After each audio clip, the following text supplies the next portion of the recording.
What really happened with your host, Mike Rivero. You're listening to the Republic Broadcasting Network, where you'll find out what the Fukushima's going on. And aloha, America. Welcome to our show today. It is Wednesday, May 30th, 2018, almost to the end of the month here, almost into summer officially, and obviously middle of the week, hump day, starting that long, slow glide down to Pauhana Friday, and whatever's in store for us. There's a lot of stuff going on here today. The phone lines are open, 800-313-9443. Mike is in the control room, ready to answer the phone, put you on the air with your comments and questions, observations, opinions, theories, and so forth. And the situation, you know, there are some times when this gets really frustrating, because I've been doing this for almost a quarter of a century, and I never expected to spend this much of my life in a campaign for getting the truth out there. When I saw the evidence that Vince Foster had not, in fact, committed suicide, I figured, oh, I'll get it to the news media, I'll get it to the police, they'll sort that out, and that'll be the end of it, and I'll go back to making movies and stuff. And no, it was the first step discovering just what a horribly corrupt government we do have. And it gets very frustrating that the corruption seems to continue. And everybody inside government, inside corporate media, inside other government seems to think, yeah, this is the way it's supposed to work. We don't understand why you're complaining about things like injustice and high taxes. I mean, you know, we would have thought you would have been used to it by now. Well, no, I'm not. And I don't ever intend to be. I hold it as the highest moral obligation that each generation leave to the next generation a better world than that which was left to us. And my generation has completely and utterly failed that moral obligation. The nation and the world that we are leaving to the next generation are in terrible, terrible shape. And it's not for a lack of trying, but it's really terrible shape. We're still seeing the repercussions and echoes over in Israel and Gaza. And Israel has carried out a massive strike against Gaza, targeting militarily important facilities like a high school during exams. And they're just laying in there saying that anything that Hamas controls is a legitimate target. Well, Hamas is the government of Gaza, so technically they control everything. And that's Israel's logic to go on in there and just lay waste to the place. Now, Israel's airstrike is based on the claim that Palestinians fired rockets into Israel, and as is usually the case with these claims, nothing of any value got hit. They hit dirt. Whatever was fired out of Gaza hit dirt. No buildings damaged, no people hurt, nothing. They're trying to make a big deal out of the fact that there was a kindergarten nearby one of the dirt craters, but again, nobody was hurt. The White House immediately issued an official statement condemning the reprehensible Gaza fire into Israel. Well, so let me see if I've got this right. Israel shooting unarmed protesters for weeks on end with expanding bullets gets no mention from the White House. But when Gaza, or somebody pretending to be Gaza, fires back at Israel after being bombed, because they've already been bombed, Israel started this, but then it's reprehensible. I guess we know who owns Trump, body and soul, because that's certainly the way that he is going. Israel violence on Palestine, yeah, it's just the way things are supposed to be. Palestine dares fire back. My goodness, that's evil, that's reprehensible, they can't be doing that, what's wrong with those people? I don't know about you, but I am really sick and tired of the government of the United States of America constantly bowing and scraping and davening to Tel Aviv. It's humiliating. It's very angering. I don't want to live under foreign puppet rule. The Iraqis don't want to live under foreign puppet rules. The Afghanis don't want to live under foreign puppet rule. The Yemenites don't want to live under foreign puppet rule. Why should the American people be any more comfortable with that? That's a question for all of you to be considering here. As far as Trump and who owns him, story out of Mondo Weiss is apparently the Republican Jewish coalition is emerging as Trump's hub for raising money and for making foreign policy. So Trump is a sellout. You know, he's taking Sheldon Adelson's money and money from this Republican Jewish coalition. And they hand him the money and they say, make war on Iran. And Trump goes, yes, sir. Yes, sir. Yes, sir. I will make war on Iran. What a disappointment. What a terrible, terrible disappointment Trump has become. But again, it's not just Trump. It's systemic. It's the entire federal government system that is composed of people willing to morally compromise, willing to sell their own mother for $1, as Aaron Russo used to put it, willing to sell out to lobbyists and to Israel and the war machine. They have no conscience, or they wouldn't be politicians in the first place. They're there to aggrandize themselves, to have power and wealth and influence, to see their face on TV, and do favors for their friends, no matter what it costs the ordinary American people. All right, we're going to do a shout out now to our on-air affiliates who are just now rejoining the network here. And apparently during Israel's bombing of Gaza, Israel did hit a high school. They bombed a high school. I don't know why they would consider that a legitimate target, but Israel always likes to say that all of their missions are perfectly controlled. We only hit what we intend to hit. Oh, why'd you hit the high school? Well, you know, they're training future terrorists or some such nonsense here. Story out of Information Clearinghouse that cuts right to the heart of this whole issue. This Gaza massacre, Bloody Monday, has exposed international cowardice in the huge number of nations, including the United States, who refuse to stand up to Israel when Israel commits these atrocities. And the White House just proved it again with their statement. Gaza's reprehensible firing into Israel, but no comment on the fact that for weeks prior to this alleged attack, Israel's been shooting unarmed protesters with butterfly bullets designed to inflict maximum injury. Not a single comment. They are cowards. They are afraid of speaking out against Israel. They're afraid of being called anti-Semites. They're afraid of losing their political funding. They are cowards, cowards, cowards. Anybody who refuses to speak out in the face of what Israel has done and is doing to the Palestinians is a moral coward of the first order. Shame on you if you do not have the courage to know right from wrong and to speak out when you're looking at wrong. Story coming out of Mondo Weiss here, reaffirming that Israel started this violence in Gaza. They went on in, they shot missiles on in during the protests, they shot the protesters. But if you look at U.S. corporate media like the New York Times, you'd never know it. The American corporate media is out there basically slanting all of the coverage to say, oh, those evil Palestinians, how could they do it? Poor, helpless, weak little Israel with all their nuclear weapons and modern weapons provided by the United States, and they're just so helpless in the face of those Palestinian slingshots, and we've got to support them as hard as we can. Now, I can't throw up. I don't have the money for a new replacement keyboard. But that's how I feel right about now.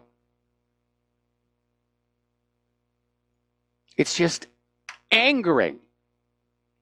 And I don't know about you. I grew up in an age where, for the most part, the media was still trusted to report on the news objectively and unbiased. We know now, looking back, that's not always true. Certainly we know how the Hearst newspapers basically lied to sell us the Spanish-American War. but to just see it so in your face these days about propaganda and lies to the American people, to support Israel, to support the war agenda, to support harmful vaccines and harmful GMOs. It's a tsunami of mendacity here. We are the most lied to people on the face of the earth, and I don't know about you, but I'm sick and tired of it. It's why I keep going, why I keep working at this, why I support RBN, why you should support RBN. Because you're not going to get truth and facts off of any of those TV news channels. Just accept that right now. You're not going to get truth out of anybody who works in the government. Accept that right now. And adjust your thinking accordingly. Now, the good news is that apparently following this massive airstrike into Gaza, Israel and Hamas have reached a ceasefire. And Israel is saying, yeah, it's over for now. And as long as there's no more rocket fire, they will not bomb Gaza. They're probably realizing the optics on this are looking very, very bad because nobody's buying the story that Gaza did anything to deserve this. And in this age of abundant false flags, we're not even really sure who fired whatever it was into the dirt on Israel. So, now, there's an article over here from Middle East Monitor, and it asks a very good question, which is why, with all of this atrocity being inflicted on Gaza by Israel, why the West Bank tends to stay so quiet. And, you know, Gaza is obviously trying to fight for their independence, to fight for their rights. The right to return home, which was guaranteed to them by the United Nations, promised by Israel, and then denied. But in the West Bank, except for some defensive actions against the illegal settlers, there's not a lot going on. And it may be that the West Bank lacks a cohesive political leadership. Hamas is in control of Gaza. They're not in control of the West Bank.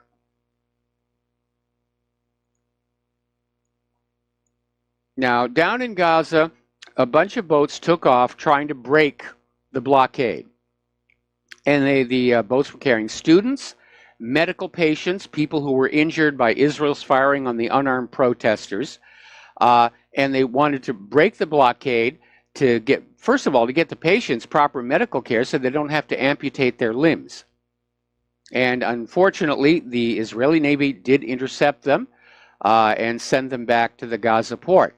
Now, under the Oslo Accords, Israel is obligated to allow the Gazans to fish up to 20 nautical miles from shore. Israel's never allowed that. Usually it's been just 6 miles, and in fact, occasionally Israel will just punitively say it's 3 miles today. Now, if you understand fishing, you understand that fishing within 3 miles of the shore, you're not going to get that much.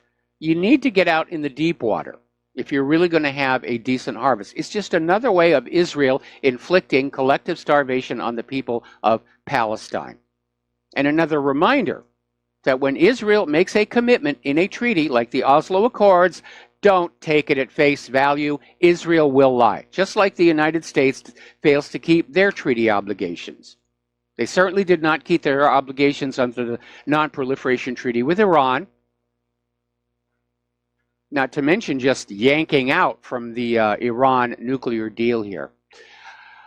Colombian pop star Shakira has canceled her performance in Tel Aviv this year, following pressure from the boycott, divestment, and sanctions movement. And I guess because she's from Colombia, she's still allowed to do that, unlike here in the United States of America, where some states are trying to pass laws saying that support for boycott, divestment, and sanctions is anti-Semitism.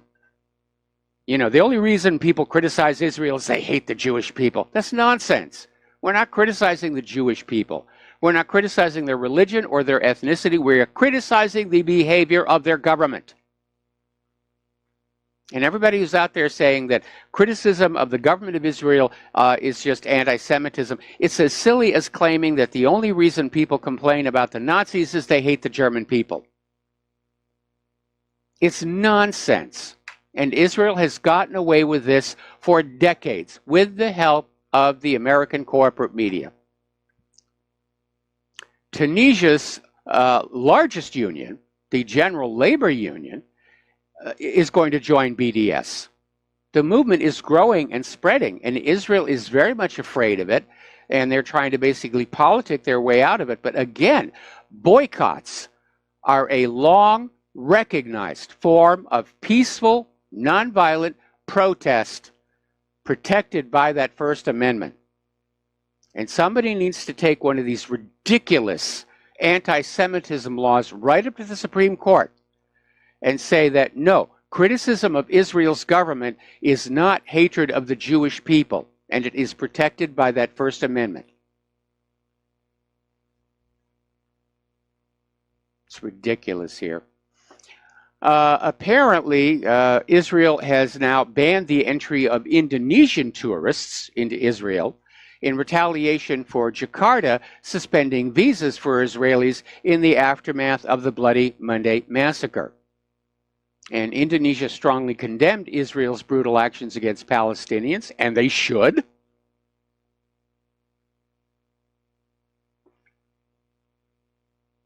I mean, these Palestinians, these are people and their descendants who were forced out of their homes to make way for the creation of the State of Israel. And the United Nations said they have a right to return to their homes and villages now that the shooting is over. When Israel joined the United Nations, there was a condition placed on their membership, guaranteeing a Palestinian right of return. And Israel said, oh yes, we'll let them go home. Absolutely, you can trust us. We'll let them go home. Never happened. Turning over to Syria, Russia is really beginning to ramp up on decluttering, if you will, Syria, and they're saying now, we're getting from Russia's Foreign Minister Sergei Lavrov, that non-Syrian troops must depart the South de-escalation zone as soon as possible. Now, Russia is asking Iran to leave in order to yank the rug out from under Israel, which is sticking its nose where it doesn't belong in Syria, because the Iranians are there. Russia's saying, Iran, go home. Defuse the situation. This message from Lavrov is aimed squarely at the United States of America, which has no legal right to be in Syria, no business being in Syria. They don't have the permission of Syria's government to be there. Syria never invited them to be there. But the U.S. is just in there, building all these little military bases and saying, oh, yes, we have a right to be here. It's the war on terror.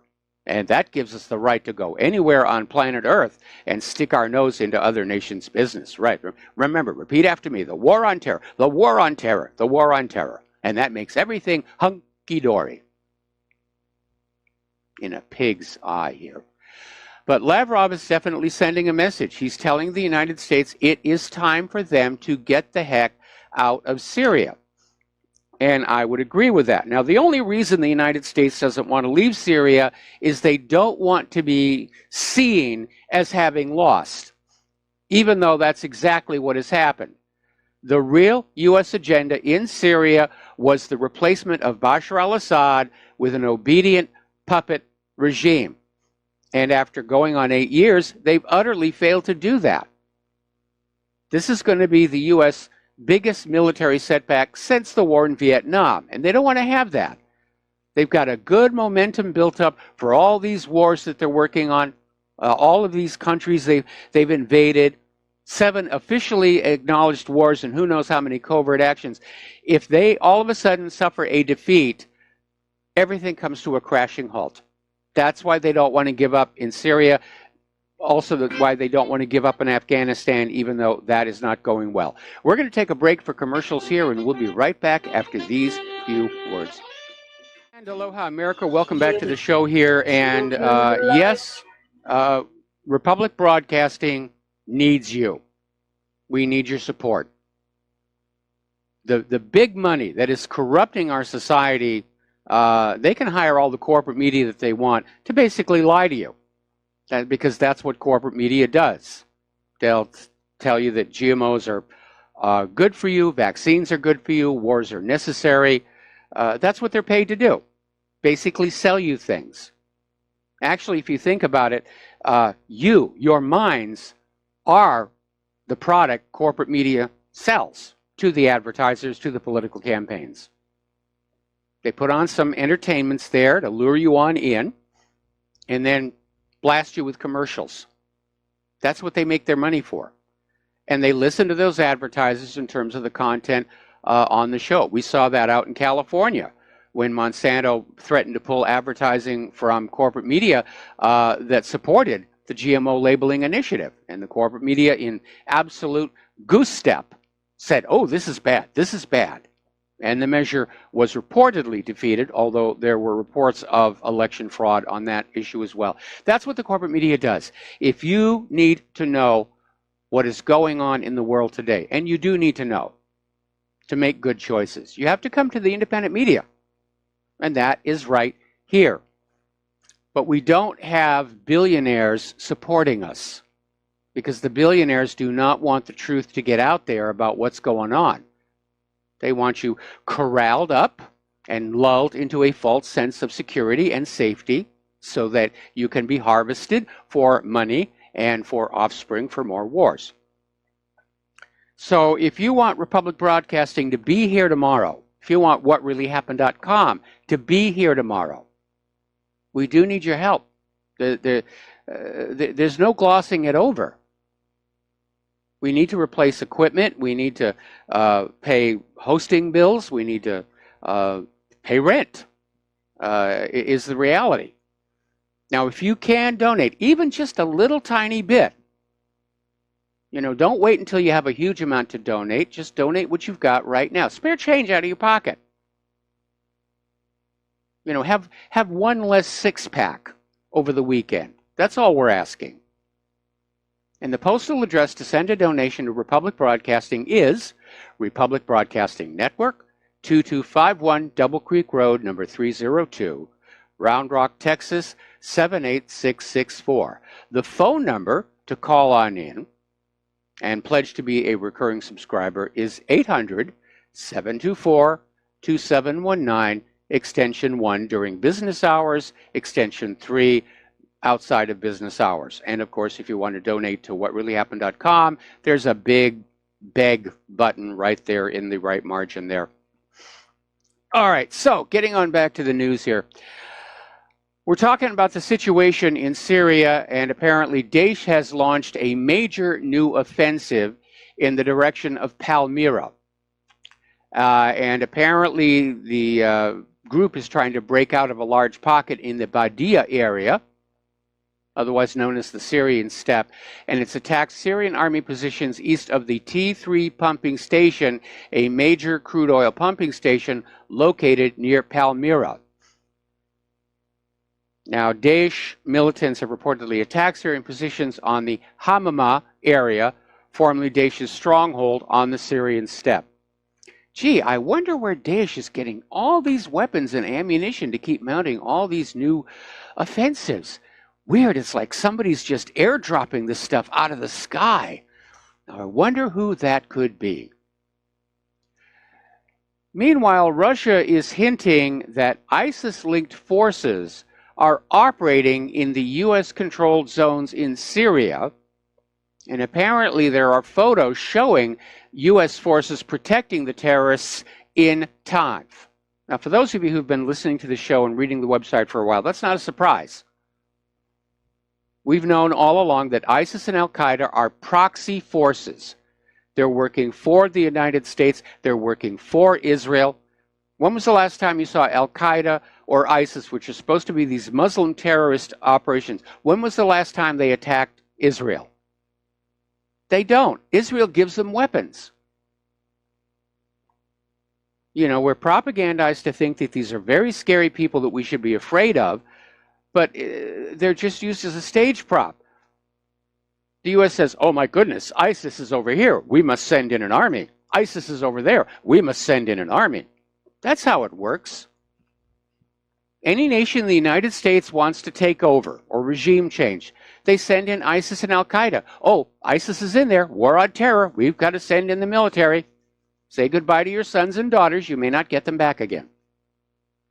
But it's a small price to pay to win the war on terror. The war on terror is a U.S. creation. It's a propaganda tool. Oh, we've got to defeat the war on terror. Not when you find out your own government is behind most of it. Anyway, we're going to take another break for commercials, and we'll be right back after these few words. And aloha, America. Welcome back to our show here. And just a reminder that the Front Sight Training Academy promotional deal has been extended through June 2nd, which is the end of this week. This weekend, it all goes away. So you've got the rest of this week, basically 4 days, to take advantage of this. And it is a good deal. If I lived on the mainland anywhere near Nevada, I'd take advantage of this deal myself. Make a heck of a vacation. Drive over to Pahrump and go to the academy and sharpen your shooting skills. Or if you've got somebody, if you don't want it for yourself, or you know somebody who's a shooting enthusiast, Second Amendment enthusiast, got a birthday coming up, pool together.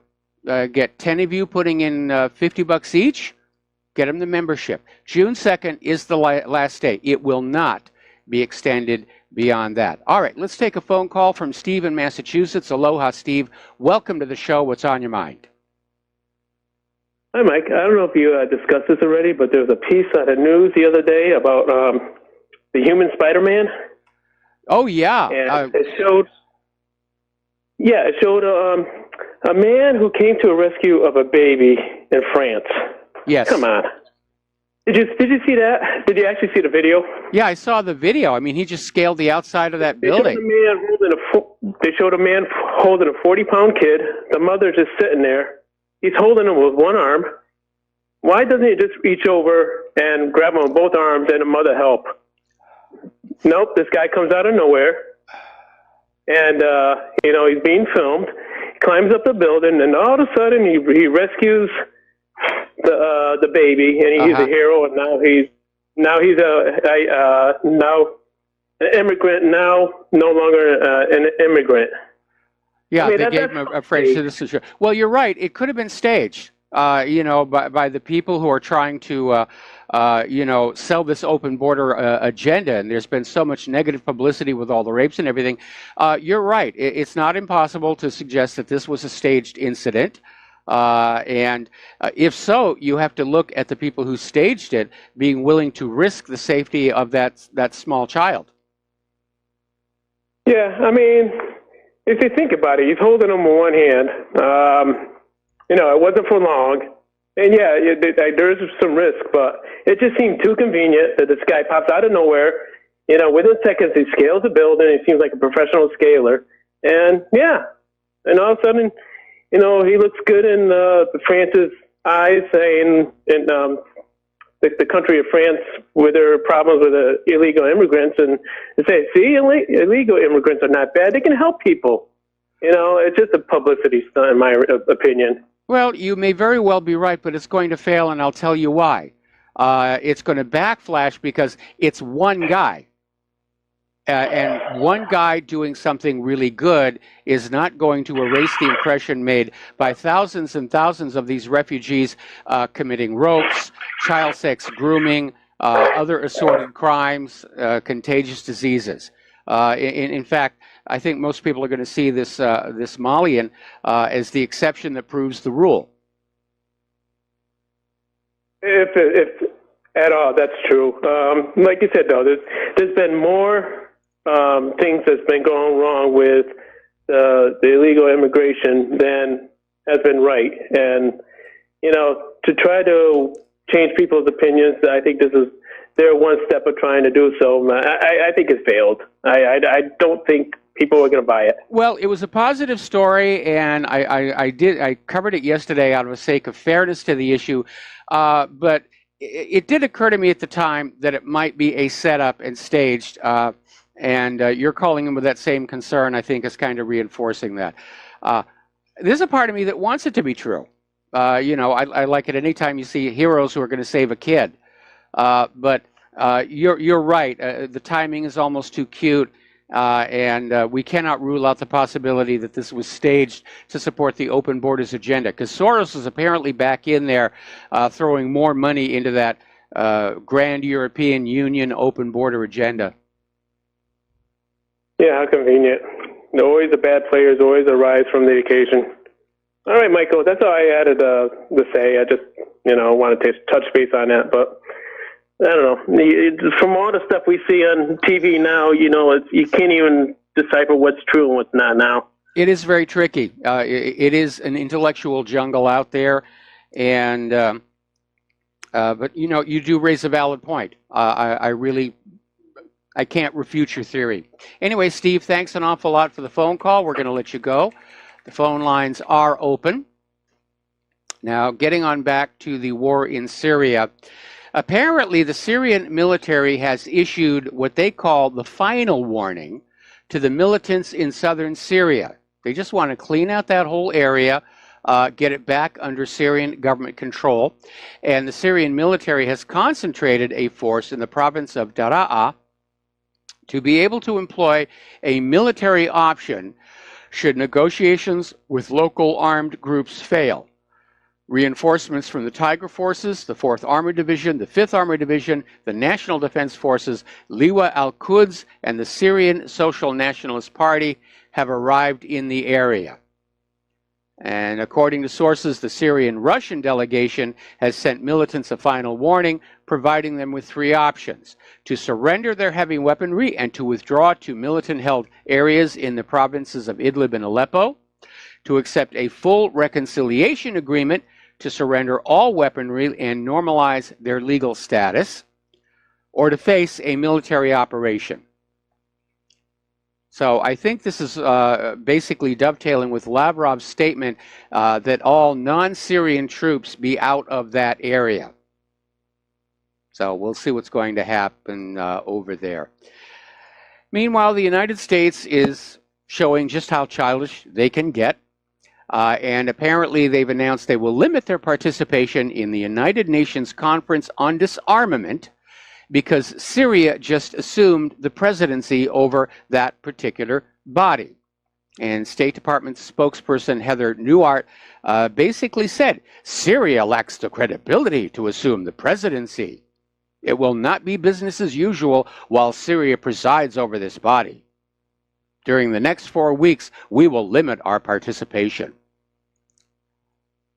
All right, well, go into a closet with your Play-Doh or your little bubble wrap and try and de-stress a little bit. Is interesting. Apparently, there was what was thought to be a murder of a Russian journalist in Kiev that was, as with the case of the Skripals, immediately blamed on Russia. And it was another Russia bash. Russia denounced it as an obvious anti-Russian provocation.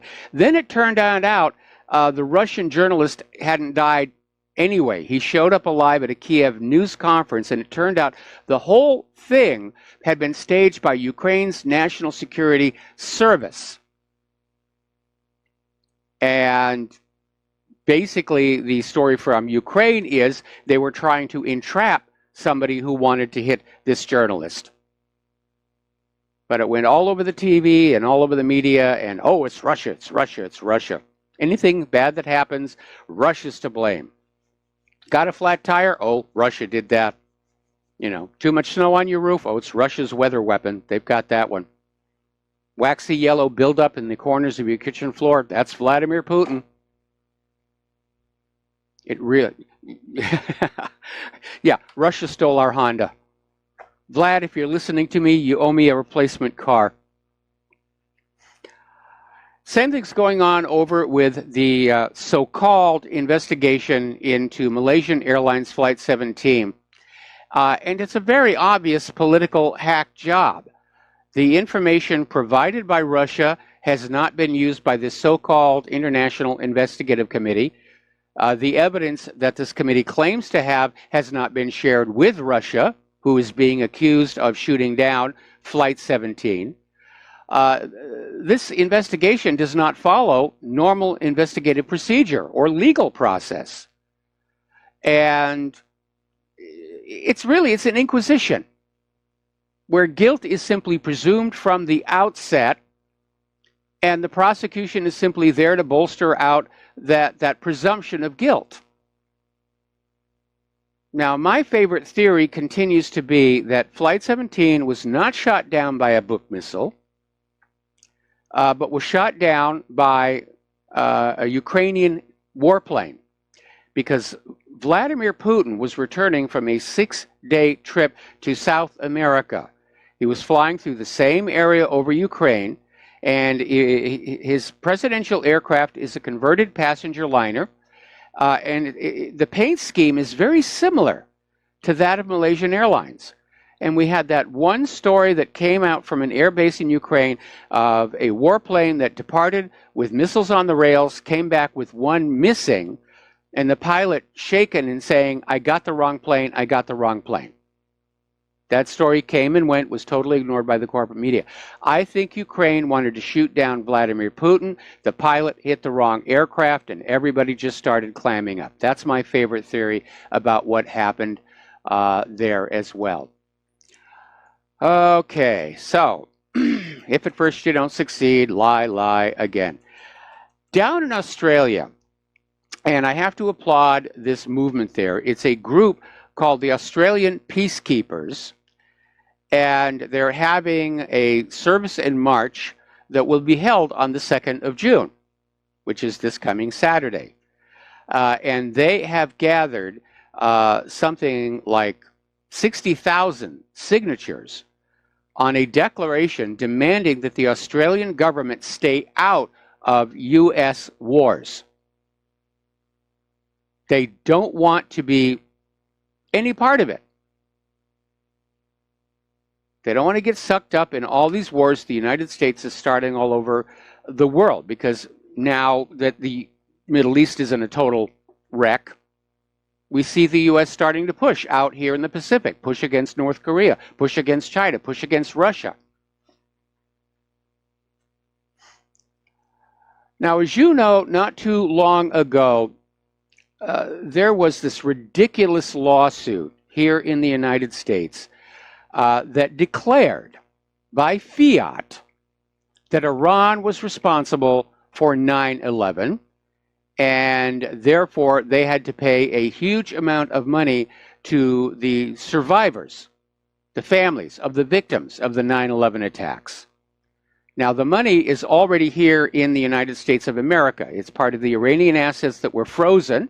Were supposed to have been unfrozen by the P5+1 deal, but never were. And what the strategy is now is to find reasons to just grab that money and keep it in the United States, and this lawsuit is one of them. And Iran is saying that this whole trial is a mockery of international law.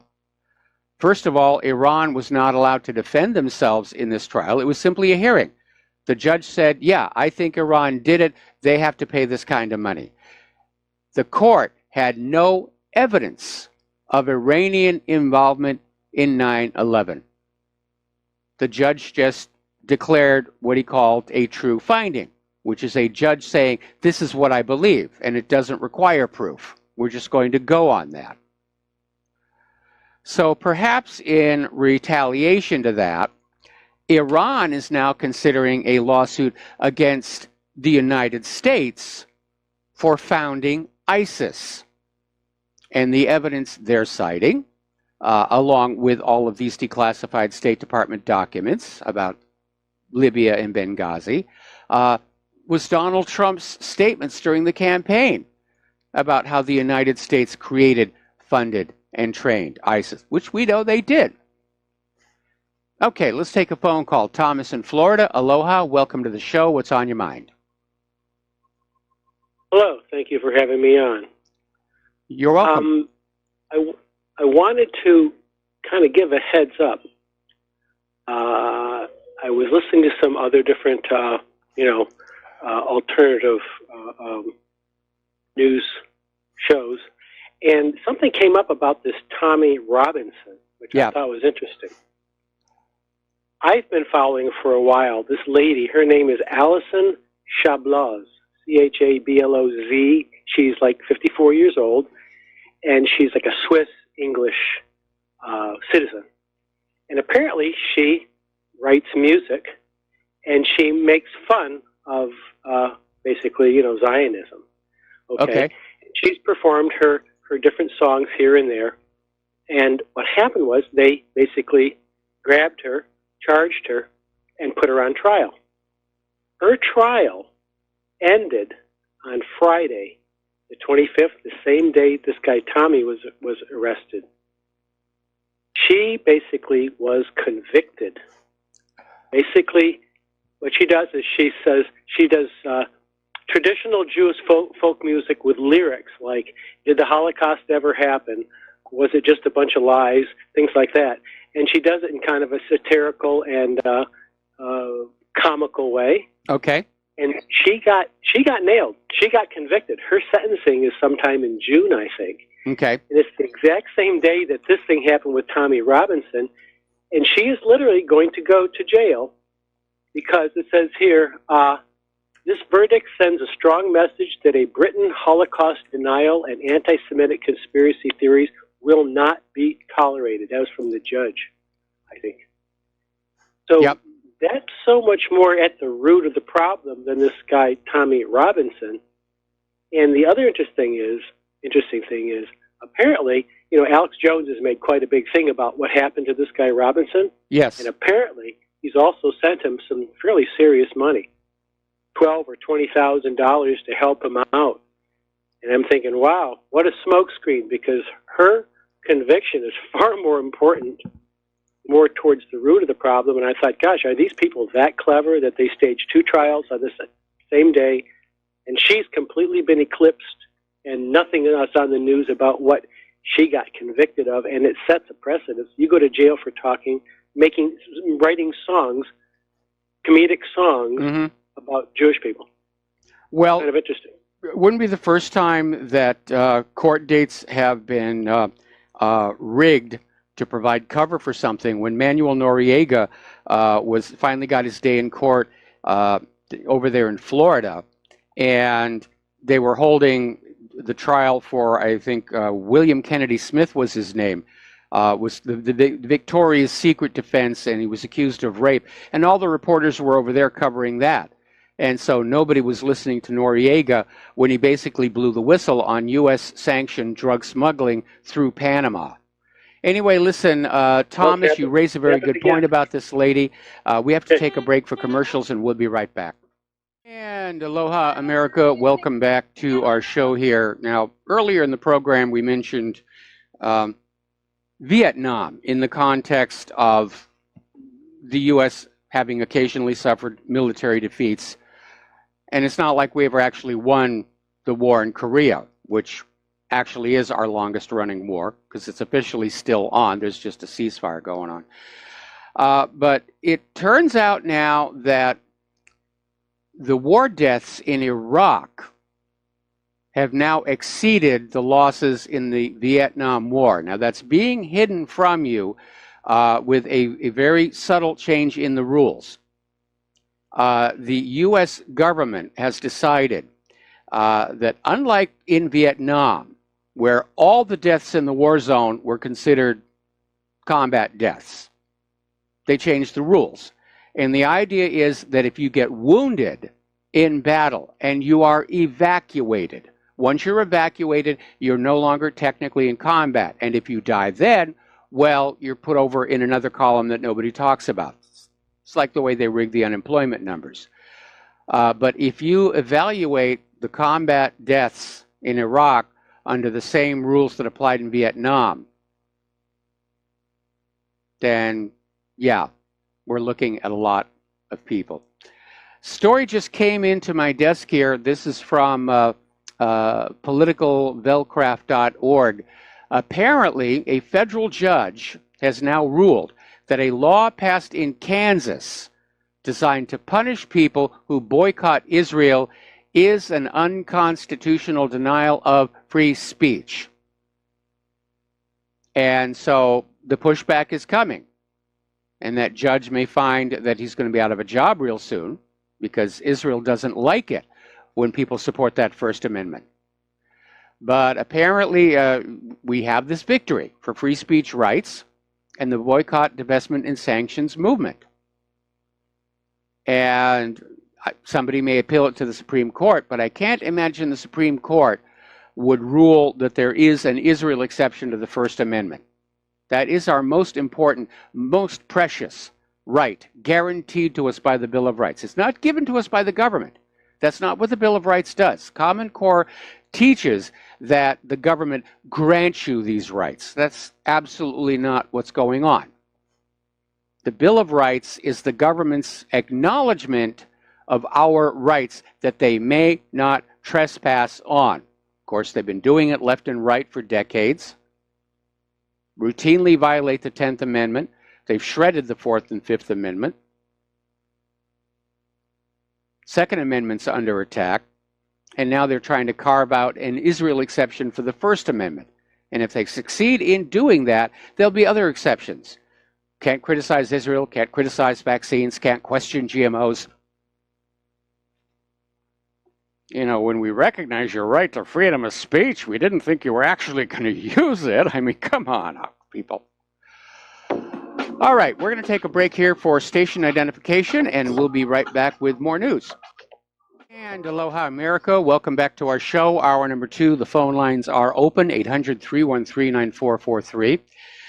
And getting into the domestic political situation, Maxine Waters is out there.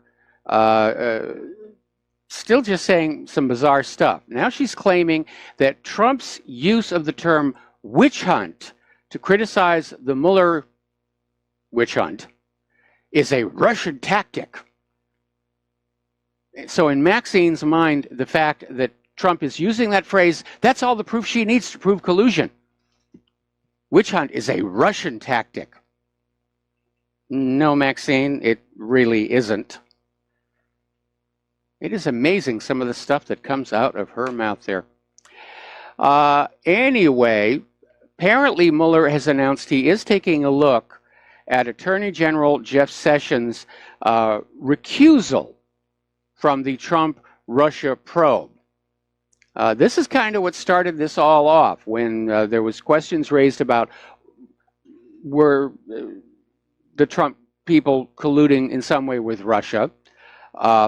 And so Trump just sat back and said, okay, well, the Attorney General will look at it. And Jeff Sessions recused himself, which caused a lot of friction between the Department of Justice and the White House. And people couldn't understand why Jeff Sessions would recuse himself.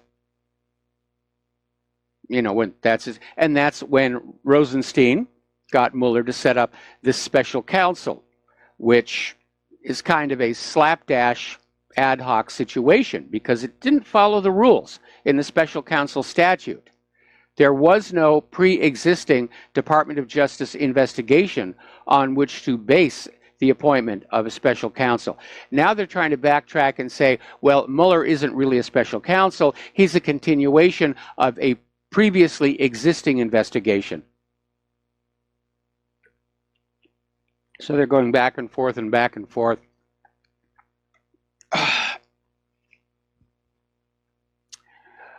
Apparently, Grassley has announced a hearing date for the Inspector General report on FBI misconduct. This is going to be Tuesday next week, June 5th.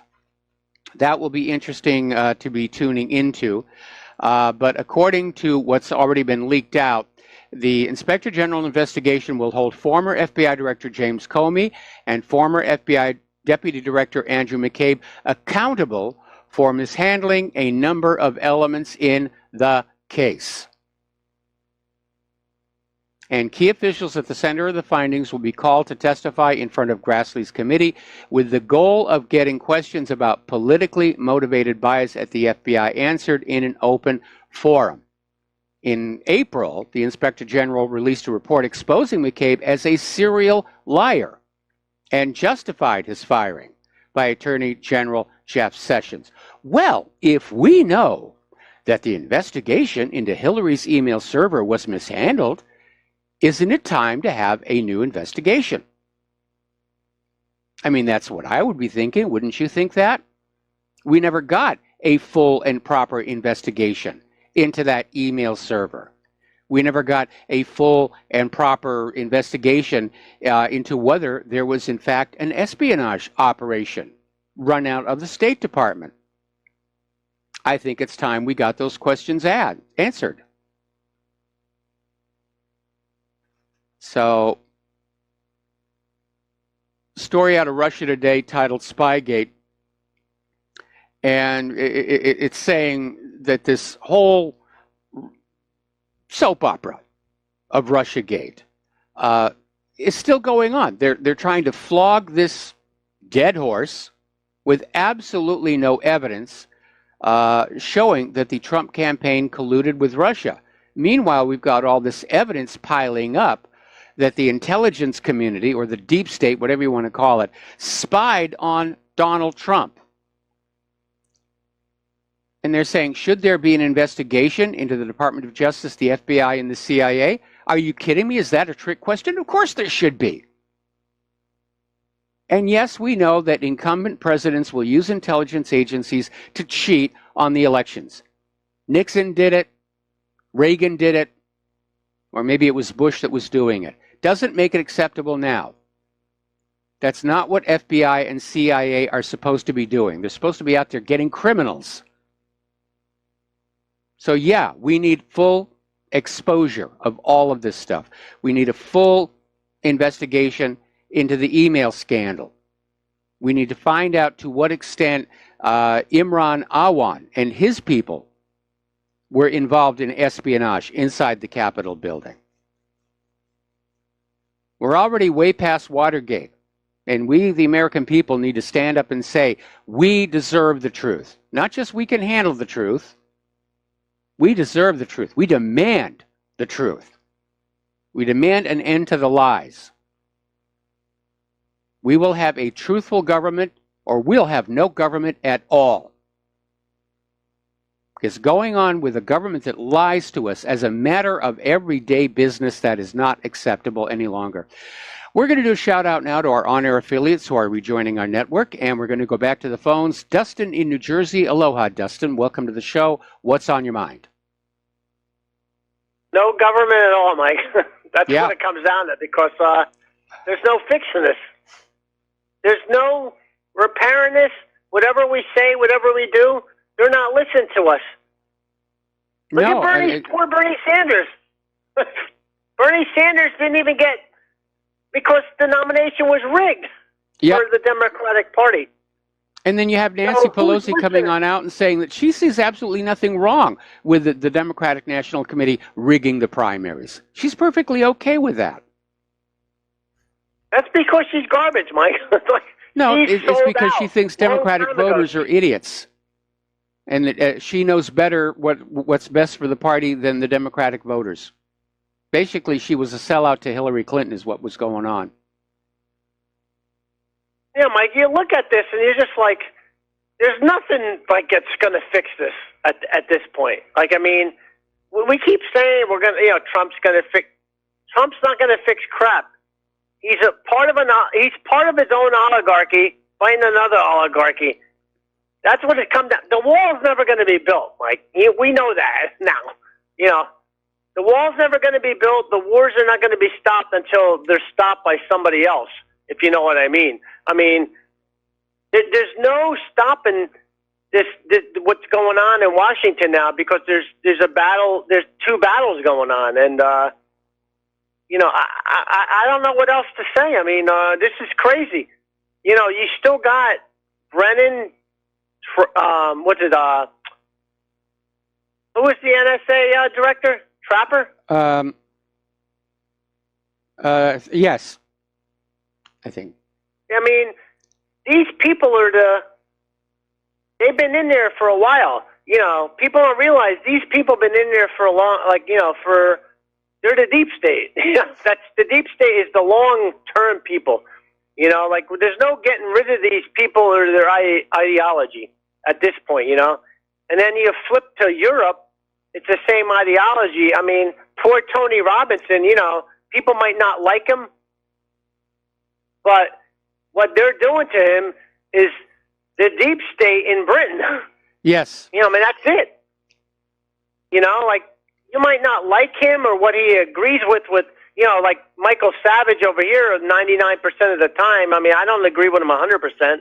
It's not Muslims that's the problem. It's the extremist element of any religion that we arm this country, the Britons or French, you know, that are coming out of Saudi Arabia. But I mean, he's just like part of just the problem or the solution. You know, like I don't see him being a really big part of what's going on. I feel bad for him, but I mean, there's a lot of stuff going on, Mike. I mean, yes, I wish people there would is. like.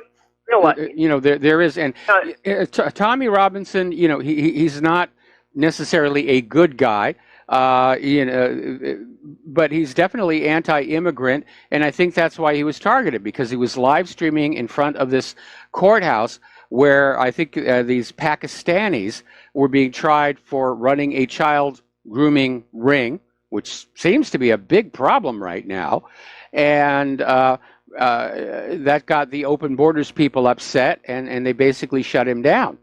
But we're seeing a crackdown both in Great Britain, all across Europe, and even here in the United States of America. I think people inside government have finally woken up and realized that people everywhere are waking up. They're beginning to see the world for what it really is. They're beginning to understand the machinations of the globalists are not being done for the benefit of ordinary people, but to basically trap us in a permanent state of debt, slavery, and obedience to a global private central bank. People don't want to live that way. And they're starting to share information on the internet and the independent media, and the government is trying to find a way to shut that all down without running afoul of that pesky First Amendment. And I'm very glad that federal judge in Kansas came on out with the ruling that he did, because, yeah, laws saying that you can't boycott anybody are unconstitutional. And we don't always need to wait for a judge to admit that, because of the, Marbury versus Madison decision, which said if the law is repugnant to the Constitution, it's already dead on arrival. And that means that you, the American people, have the right and authority to decide for yourself on the constitutionality of a law. Believe it or not, there is no place in the Constitution that says the United States Supreme Court gets to decide what is or is not constitutional. You're supposed to decide for yourself. That's why you should have a copy of the Constitution and read it and understand it. Hey, Mike, what does Israel have to do with the United States? Like, what have they done for us? Or Saudi Arabia?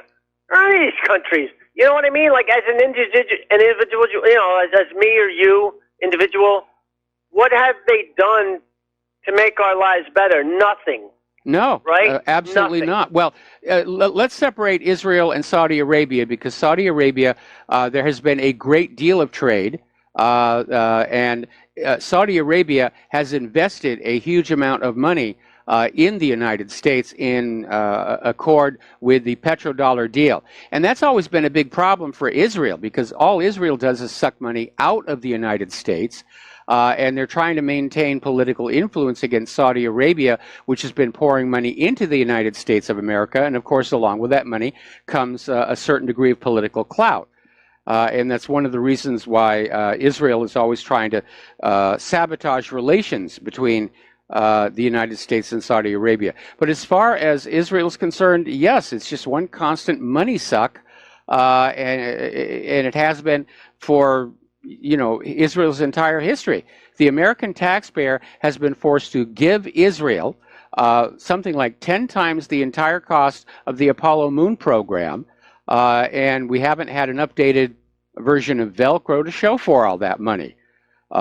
the U.S. is giving, the U.S. government rather, is giving all this money to Israel in defiance of U.S. law, saying that U.S. financial aid may not be given to any nation in possession of nuclear weapons or nuclear weapon technology that refuses to sign the Nuclear Non-Proliferation Treaty or allow IAEA inspections. We know Israel has nuclear weapons. Mordecai Vanunu photographically confirmed that.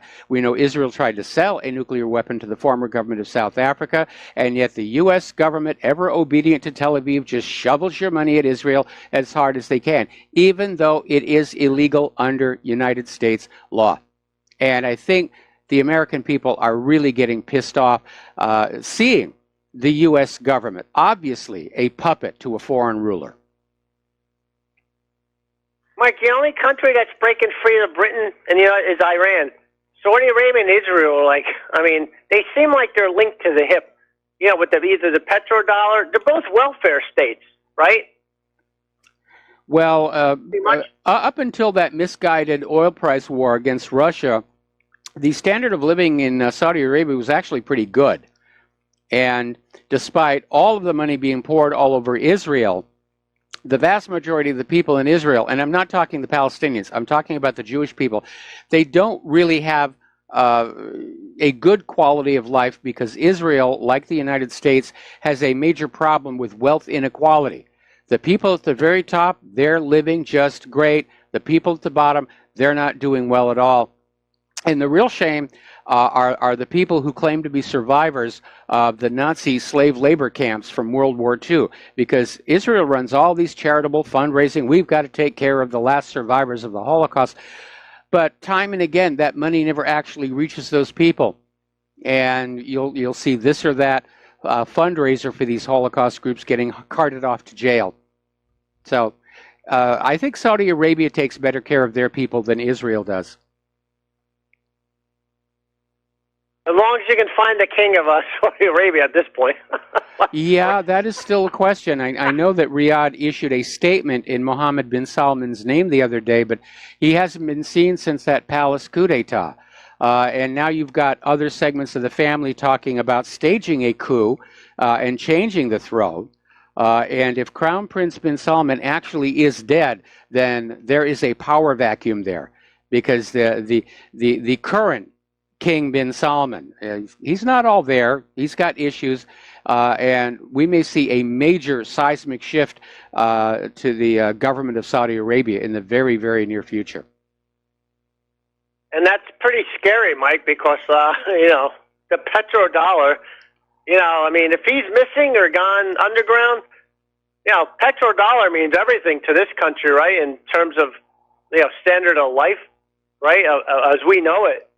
Well, pretty much, right? The petrodollar isn't confined to Saudi Arabia. Petrodollar is a phrase that covers this idea that only the U.S. dollar be used by any oil-producing, oil-exporting nation, whether it's all the OPEC nations originally or Venezuela. That's been a big cause of the friction between the United States and Venezuela, going back to Hugo Chavez.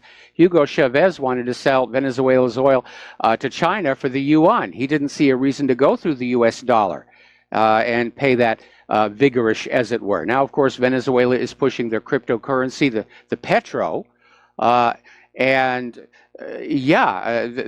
a big threat, because right now, forcing other countries to use the U.S. dollar and collecting interest on that is about all that's left propping up our economy. All right, thanks, Mike. Have a good show. All right, thanks an awful lot. We're going to switch over to Rick in Virginia Beach. Aloha, Rick. Welcome to the show. What is on your mind?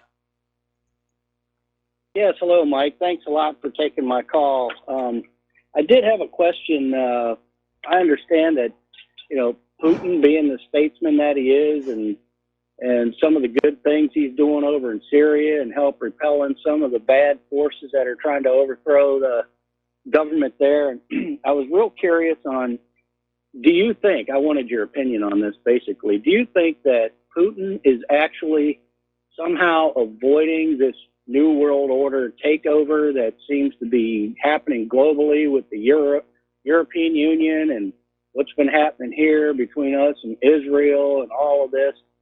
How is he, or do you think is he actually avoiding this New World Order infiltration? Well, we know that he's already shut down a lot of these non-governmental organizations that have been identified as agents for the New World Order agenda. So I would say that definitely Putin does not want Russia to be absorbed by a global government. Neither does China. In fact, one of the reasons for increasing tensions between the United States, Russia, and China is that Russia and China are the two biggest obstacles to completion of the New World Order agenda. And the obviously Soros and his other globalists, they're relying on the U.S. military to beat down both Russia and China and get them to accept becoming part of a single global government. And again, that means war with a military peer. And the U.S. is really good at whipping countries that are militarily weak compared to the United States. But going up against a peer, I don't think it's going to go very well. I really don't. It kind of seems like this Syria thing can blow right up and bring our two countries into direct contact. And where do you think that would go if... Well, Putin's trying to avoid that. Putin is trying to avoid direct conflict, like he's always been doing. He's trying to keep this under control. He's trying to keep the U.S. from igniting a global war. Anyway, Rick, got to let you go. Got to take a break for commercials. We'll be right back. And aloha, Mirko. Welcome back to the show here. And apparently, Timothy Blixeth claims that he saw proof that Brennan and Clapper were spying on Trump, and Bloomberg, John Roberts, one of the FISA judges, and millions of others long before the campaign. They were just out there spying on everybody. And we know that the attitude of the intelligence agencies, especially the NSA, is we're going to spy on you just in case, even though that's a violation of the Fourth Amendment.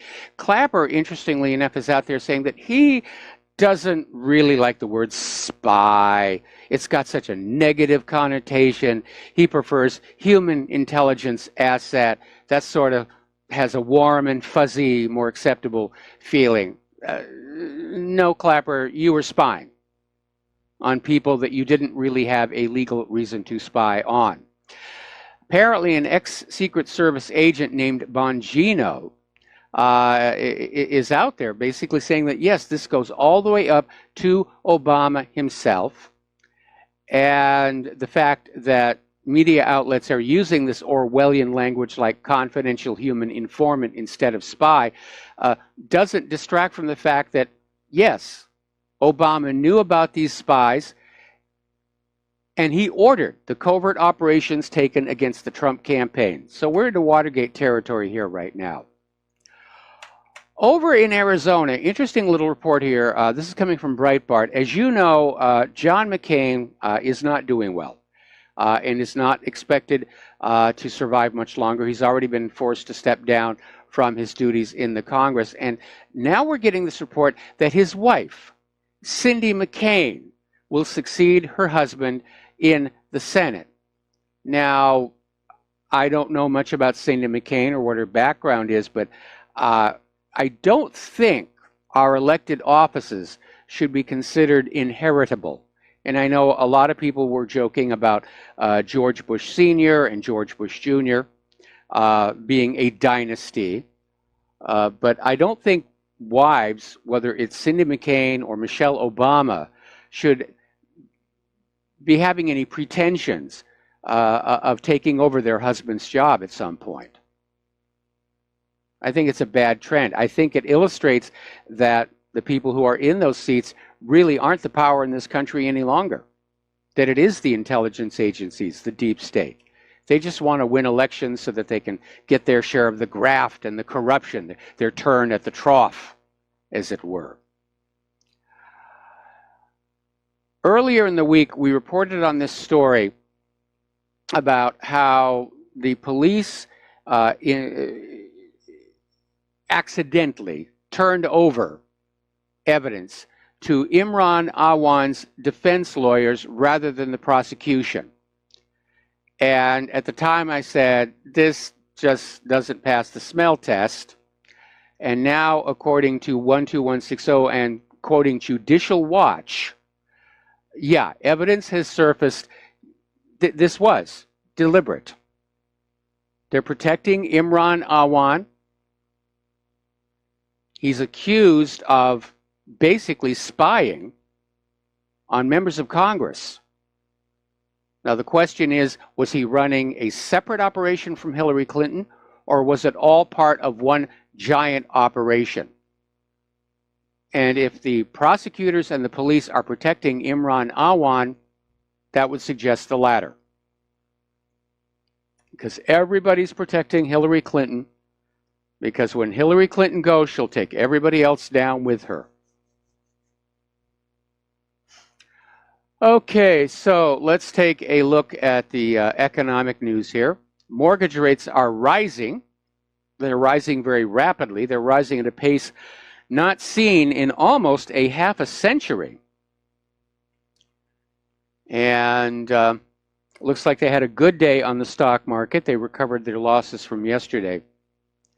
Over at the Royal Bank of Scotland, their finance chief has resigned unexpectedly as ministers gear up to sell a £3 billion stake in the bank at a huge loss to the taxpayers. Taxpayers are always made to pay for the incompetence or crimes of the ultra-wealthy. It's the way it works. The poor are made to pay for all. Apparently, over in the European markets, there has been quite a bit of upset. We know that Italy's banks are habitually on the verge of collapse. And George Soros is out there with another Twitter tweet saying, we may be heading for another major financial crisis. Well, George, unfortunately, I think you're right. You cannot sustain a global economy on debt. That is the failing of the private central bank. But then private central banks were not set up to serve the nation and its people. They're private money-making organization. They're legalized counterfeiting operations that just create money out of thin air and then loan it into circulation at interest.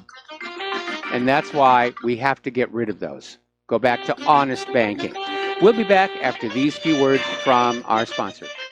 And aloha, America. Welcome back to the show here. I'm watching the Fox News feed here. We're really living in a Twilight Zone episode. Apparently, Kim Kardashian is now at the White House meeting with President Trump and Jared Kushner to discuss prison reform. Kim Kardashian, prison reform. Sorry, I don't see the connection. It's a PR stunt. Ooh, I get to go to the White House. I get to show off my latest dress. It really is a joke. Now, there is another story, as long as we're talking about prison reform. Apparently down in Tennessee, there was a prisoner in their prison system, had been there for 21 years, was originally sentenced to something like 30. I just saw the story in passing. And he was released early. And now the state government is saying that, well, we made a mistake. Your sentence was reduced due to an error, and you have to come back to prison and let us lock you back up. And there are already calls for Trump to pardon this man, give him a pardon, which Trump can do if he was convicted in a federal court. But if he was convicted in a state court, Trump can't touch him. And in this case, I would say, yeah, I mean, yes, you made a mistake, but the guy's been in prison for 21 years. And unless you really think he's still a threat to the community, I would roll with the mistake. Because he's already out. He's already trying to reestablish himself. So maybe if he was convicted in the state court, the state governor will intervene. Because to me, releasing him, saying, you're free, you have paid your debt to society, you're free to go, and then saying, oops, sorry, made you look, you have to come back. To me, that crosses the line into cruel and unusual punishment, which, as you know, is forbidden by the Constitution here. Getting on back to Europe, there's been a study done by a very left-leaning think tank, not right-leaning, but left-leaning, liberal. And even they are admitting that most Brits believe that this open borders policy has harmed communities. They fear the nation's culture and traditions are being lost. Well, yeah. When you flood this alien population in without any control, and they come on in there demanding that everybody adjust to the society they just left, yeah, it is diluting that culture. It is diluting that cultural identity. That's what it's designed to do. Part of the aims of the globalists and the New World Order is to get us all confused about who we're supposed to be, to erase our regional cultural history, to get us so confused up we're not even sure what bathrooms we're supposed to use.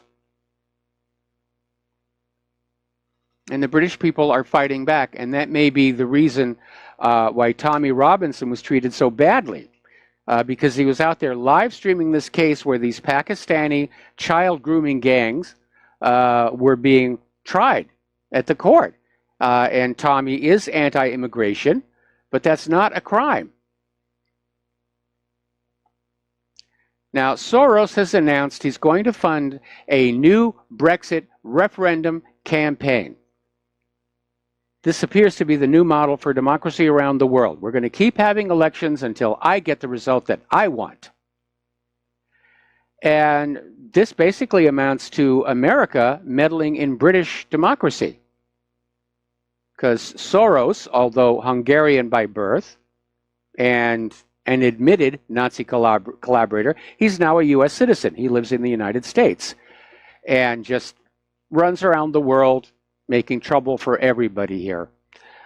But what he's now campaigning for is calling for a new referendum on the Brexit. Forget the last one. We didn't like that result. It was too close. We demand a new referendum. And this time we're going to cheat twice as hard. Story coming out of Russia today. The expectation is that Theresa May will not be at Downing Street by this time next year, and may even leave sooner than that if Brexit is derailed in the forthcoming crunch parliamentary votes. A lot of people are very unhappy with Theresa May. She was voted in supposedly to get Brexit going, and instead she's allowed delays. She has conceded huge amounts of money and authority to Brussels, and from all appearances, seems to have been co-opted by the Remainers. And she's become very, very unpopular because of that. The Brits want a hard Brexit. They don't want all this long, drawn-out negotiation. The original European Union agreement gives them the right to simply say, we want out of the Union. Brussels obviously wants to derail that. Soros wants to derail that. All of these unions are the stepping stones toward a single global government. They're trying to find some way to stop it. They could trigger a civil war, not just in Great Britain, but other parts of the European Union. Now, over in Italy, as you know, they recently had elections, and the two Eurosceptic parties basically got the majority of the votes, and they announced they were going to form a coalition government. Unfortunately, that has been blocked by Italy's president, saying, I'm not going to authorize a coalition government with you people in it.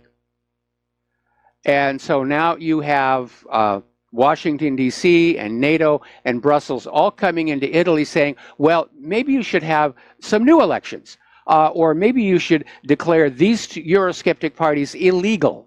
That's also a growing trend around the world, to declare certain political parties illegal for espousing ideas that the globalists don't like. But apparently they're heading for a clash over financial policy, the populist challenge to the European Union, economic austerity, immigration, and open borders. So you could actually, it's very, very stressed. And again, Italy is yet more proof that Brussels only believes in democracy when it produces the results Brussels likes. When the Eurosceptic parties are winning, oh, there's a problem. There's got to be a problem. We've got to do something about that. People of Europe are waking up and realizing they have been royally had. The European Union was sold to them as just about free trade and free travel. That was it. Now we know, because of documents that were leaked in Great Britain, that it was always intended that the ultimate goal of the European Union was to destroy the sovereignty of the member states and create a single federalized nation. And they were hoping that they were going to get it established before people figured out what was going on. I think they may be a little bit off the timing on that. So anyway, getting on back to Italy, the anti-EU League and the Five-Star Coalition, if there is another election forced, because the president won't authorize the coalition government, these two parties are already talking about merging and creating a single party. And if they won in a new election, there's a darn thing the president of Italy could do about it. So this is really heating up. People don't want to be part of these unions. The larger these economic empires get, the worse it is for ordinary people. We're seeing that all across Europe. We're seeing it here in the United States of America. We need to get our countries, our states, back from the money junkies. The United States started as a collection of sovereign, independent states. And the federal government existed only to arbitrate disputes between the states and to serve the collective defense in time of war. They weren't supposed to do anything else. That's why that 10th Amendment was in that Bill of Rights. But you know, people in politics, they want more power, more authority. I mean, some of the stuff the European Union has handed down to the member states, I mean, they literally, in the grocery stores, they have size requirements for the produce. Cucumbers have to be between this and that size. If they're too small or too large, got to chop them up for salad or throw them away. I mean, just nitpicky little things.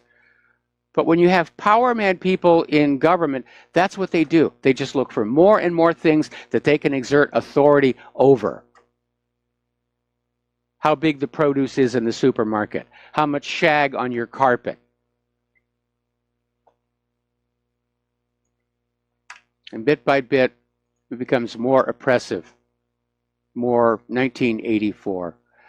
Apparently, up in Belgium, there was an attack by a refugee shouting "Aloha snack bar," or whatever it is they shout. He killed 2 female police officers and 1 bystander. Apparently started the attack with a knife, stabbed one of the police officers, took the police officer's weapon, and then used their weapons in a shooting rampage. And the police chief in Liège, Belgium, has said this might be a terror attack.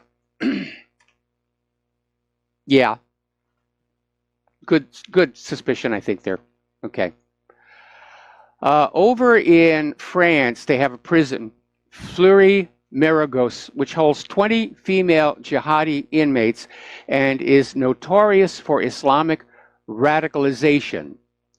And apparently, they're in serious trouble. The staff is struggling with violence, exhaustion, staff suicides. Conditions there are really bad. And apparently, this prison has a total of 290 female inmates, 20 of whom have been tagged as Islamic terrorists. And they're trying to recruit from the other women.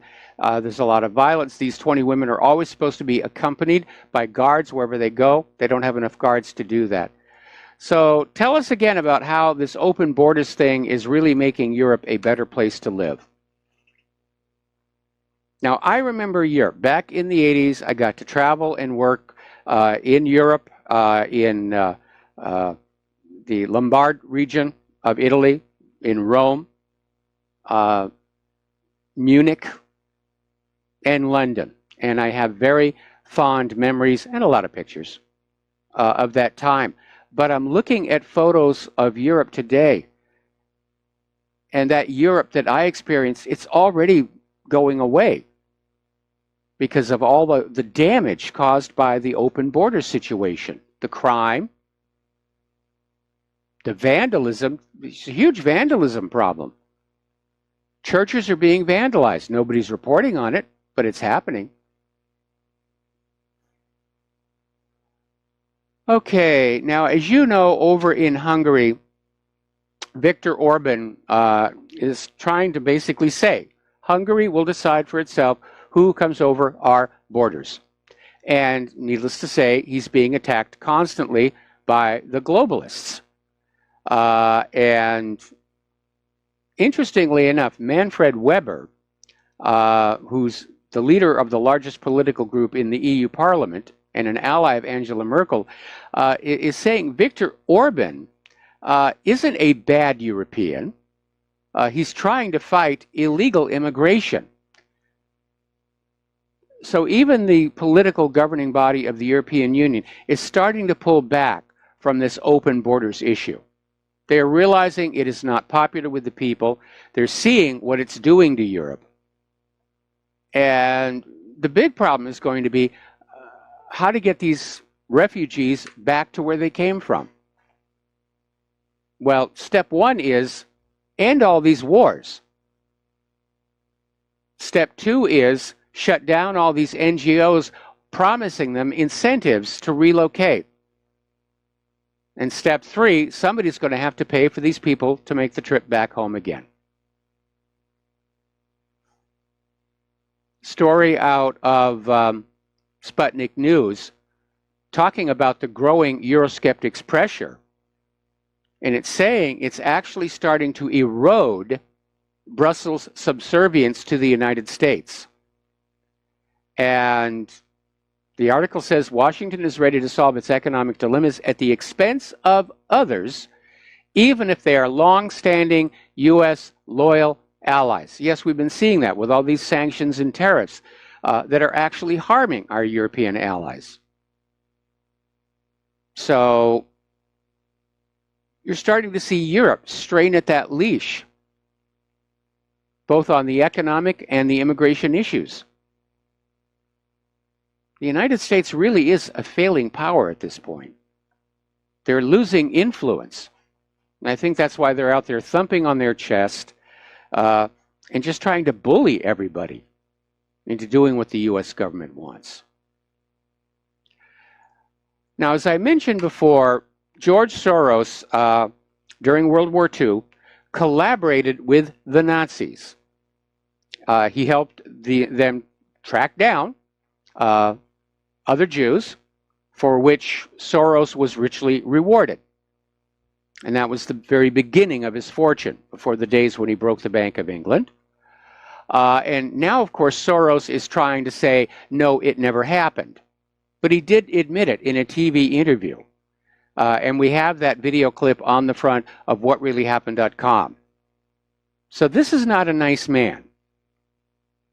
But he's got huge amounts of money, and he just feels that having that kind of money gives him a special authority to play around with planet Earth and all of its people as if they are his personal toy. And I tend to disagree. I'm sure it's nice having a lot of money. I wouldn't know personally, but it doesn't give you the right to mess around with other people's lives. The only way that you have a right to have any control or influence over other people's lives is if you are elected to a leadership position.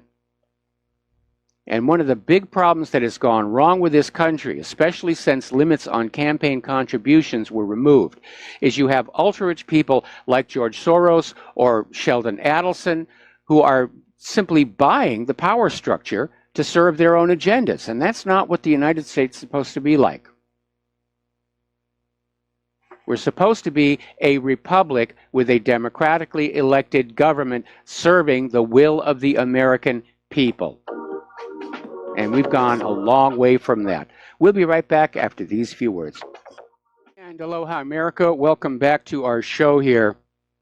Now, interestingly enough, as you know, over in Great Britain, they've got a major problem with violence. They've banned guns. Now there's a lot of stabbings going on, to the point where they're now talking about having blunt-tipped kitchen knives to try and get that under control, which is ridiculous. It doesn't take all that much time to put a sharp tip back on a knife. And everybody's saying, you know, what's going on? Why are we having to deal with all of this? Well, the obvious answer is when you've got open borders and you've got people coming in who are not being vetted, you're going to get a certain percentage of people with a disposition prone to violence and crime. But the British government doesn't want to admit that the open borders are a problem. No, no, no, no, we can't. That would be racist. So now Great Britain is blaming the rising crime rates on music videos. I'm not kidding. This did not come out of The Onion. So YouTube has now obligingly deleted 30 violent music videos. Now, I'm not a big fan of music videos. I haven't been for quite some time. And I know some of them can get really very violent. But the idea that watching a violent music video or computer game or TV or movie is going to force somebody to go out and be violent, that's a bit of a stretch. I understand that a lot of this stuff desensitizes people. I got to run a malware thing on it. The situation with Roseanne Barr is spiraling out of control. And now she's trying to say that the reason that she tweeted what she tweeted is because she's on Ambien, which is a medication that can produce some side effects. But Ambien's manufacturer is saying racism is not a known side effect. So now Ambien's manufacturer and Roseanne Barr are now back in a Twitter war. Roseanne said she was quitting Twitter. She's already back on it. Apparently, a lot of her co-stars and production people on her show are having a Twitter war. They're very upset. They weren't expecting to lose their jobs this soon. Meanwhile, there's a lot of people out there saying it does seem like there is a double standard being applied here. We're going to be right back after a station identification. And aloha, America. Welcome back to the show. And we're talking about this cancellation of Roseanne Barr's TV show. Now, I never watched the show myself, either originally or in its recent incarnation. I do understand she's conservative, and the show catered to a conservative point of view, which may have been why it was in the crosshairs. Because more and more people are stepping up and saying, there does appear to be a double standard here. That when you're a liberal person, you can say or do whatever you want, and nothing will happen. But conservatives are held to these insane standards. Now, I don't agree with what Roseanne Barr tweeted. I think she crossed a line there, but I don't think she should have lost her show. But you've got like people like Jimmy Kimmel ran that racist skit. He goes out and he has women, young women, basically fondle his junk for on air for laughs. They go out there with a camera and he just invites women to grab his crotch. Apparently, a lot of women are willing to go along with that here. And then there was the time Bill Maher comparing Trump to an orangutan. Nothing happened to him. So the message is kind of clear. If you're a liberal, you know, everything and everybody's fair game. It's only if you're a conservative, oh, you got to be careful what you say. It's more bias here. All right, let's take a phone call from Don in Iowa. Aloha, Don. Welcome to the show. What's on your mind? Yes, Mike, on this double standard, no doubt about that. I remember when Trump first got elected, and Madonna, of course, she's a rock, I guess, or a pop star, and maybe they will give her more leniency compared to a TV star like Roseanne. But she said she wanted to blow up the White House. They had these rallies that were basically Trump denial rallies. We don't. He's not our president, and this I remember kind of thing. those. I remember those. Yeah, she was trying to incite a riot. Is what she was trying to do. She said, "I would like to go blow up the White House." And I don't know if it happened or not, but the FBI should have been visiting her the next day and interviewed her. Well, certainly the Secret Service protective detail should have gotten involved, because it is, in fact, a federal crime merely to threaten the life of the president. And I imagine that probably extends to the vice president and members of Congress as well. But there was a lot of that going on, where you had these liberal stars out there, these Hillary crybabies, and they were out there saying, I just want to kill him, I want to do this, I want to do that. And finally, the Secret Service did start paying visits to these people, who were out there saying, well, I have a right to freedom of speech, and I have a right to threaten. And actually, no, in this particular case, there is a law saying that, you're not allowed to threaten the life of the president. Your First Amendment right is that you can disagree with him publicly, and you can criticize the president for his actions, supposedly without fear of reprisal. Okay, but crossing the line into threats of violence, that's not what the First Amendment was intended for.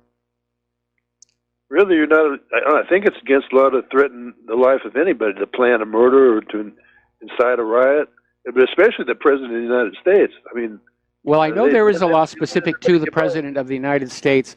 I don't know if there's actually a law that would make it a crime if you were to, just threaten my life. Maybe somebody's familiar with the letter of the law on that one. But I know it's a specific law specific to the president. Well, Roseanne, she's a comedian. David Knight did a good segment on that this morning. Basically, comedians always jab people, like Don Rickles. Everything he said was a jab. Was an obnoxious jab. That was his whole shtick. Yeah, it was. In fact, every comedian, it was. Every comedian, he got by with it for years. Every comedian. I mean, she called her. What did she say? Something like a cross between a water buffalo and something else. I think it was a cross between the Muslim Brotherhood and Planet of the Apes. I think was exactly what she put on out. Okay.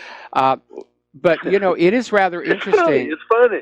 If you study the history, funny whether or not you like Valerie Jarrett, but she came out later and said that she didn't know she's black. She didn't know Valerie Jarrett was black. She doesn't really look black.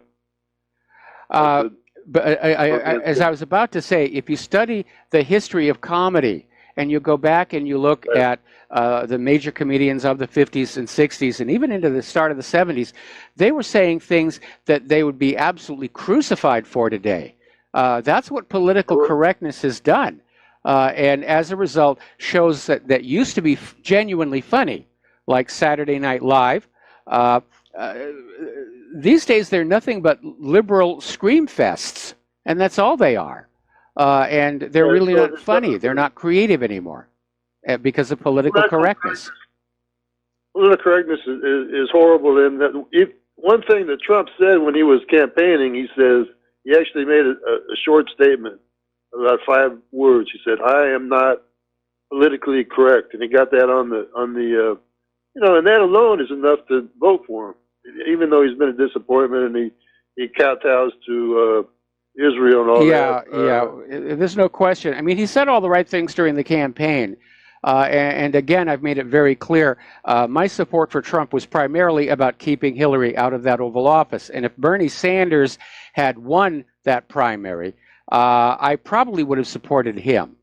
But he would have been president. He would have won. He would have won the election. Yeah, I think he would have. If he hadn't been cheated out of it, I think he would have won it, and at least he's going to get back into the Senate here. But Trump is a disappointment. There's no two ways about it. And he's not dealing with the political correctness issue. He's not dealing with the vaccines. He's not dealing with election fraud.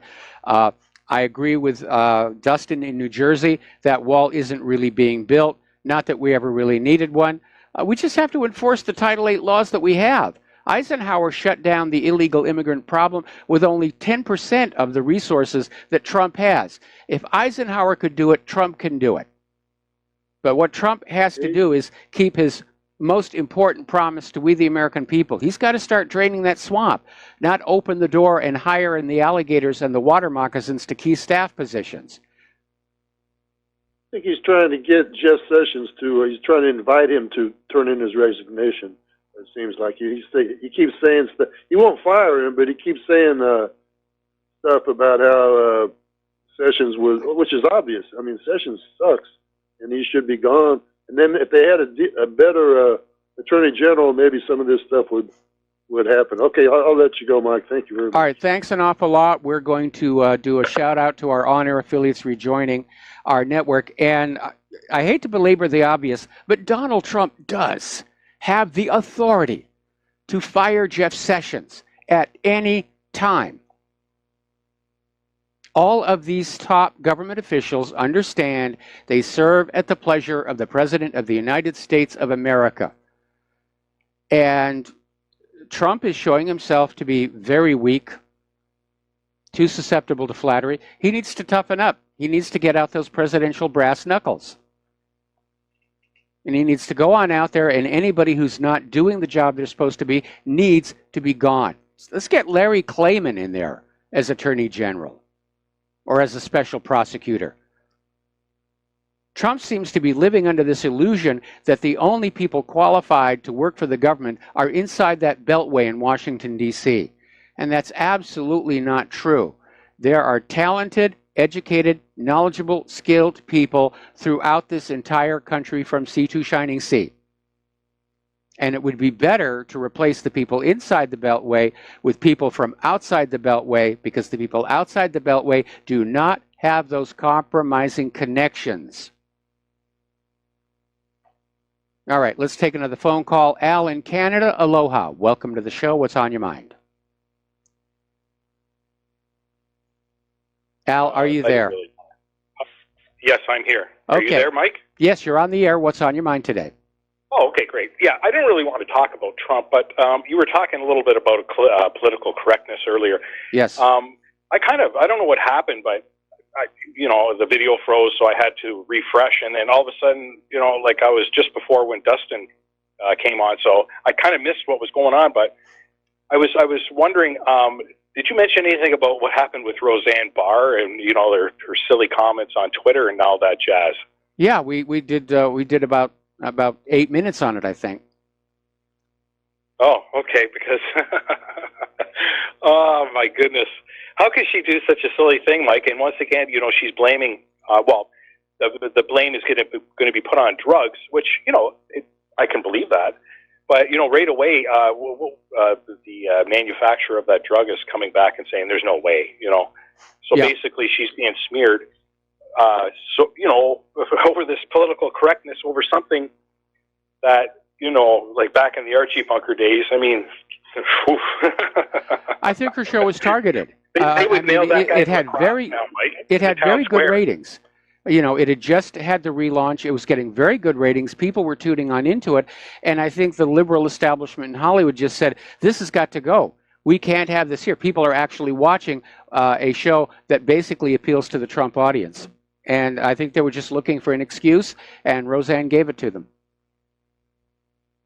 It was just basic common sense, right? And it's really funny how they were actually, the show was making fun of liberalism to a certain extent, but how can you not? Like some of the stuff is just outlandishly crazy. I agree. But but at the same time, it shows acceptance. The different diversity of the newer characters. So there's a lot of that, and we're basically, Roseanne and even oh geez, I can't think of his name. Anyways, it's John Goodman's character. Says they kind of turn around in what they think and believe. So and that would scare a liberal too. Yes. Even though you believe in certain things that you don't just feed someone. you know, that they have to work. You have to grow as a human being. You have to put forth effort. I mean, complacency is idle hands are the devil's playground, like, right? Yeah, absolutely, So, absolutely. no. I think when Roseanne was relaunched, I think Hollywood probably assumed it would have a fringe audience because, after all, everybody loves the liberals. And when the show's popularity took off, I think that's when they decided they had to find some way to derail it. And I don't agree with what Roseanne Barr tweeted, but ABC definitely was under pressure to get rid of that show and not give conservatives a focal point going into the midterm elections. Yeah, I thought that right after Trump tweeted, you know, he liked the show. I knew it was on the chopping block. Yep. But, you know, I'm hoping it'll get picked back up. And as far as, you know, Roseanne Barr's comments, I mean, she's always been kind of, you know, out there. And, you know, some of the stuff she is doing is a little, like, you know, I mean, how do you say this, Mike? I mean, it is kind of offensive, you know, and I'll shake my head, but I mean, it doesn't mean that, you know, I have the right to stop her from doing that. No one does. I mean, really. But, you know, I mean, the social morals and mores, I mean, come into a play here.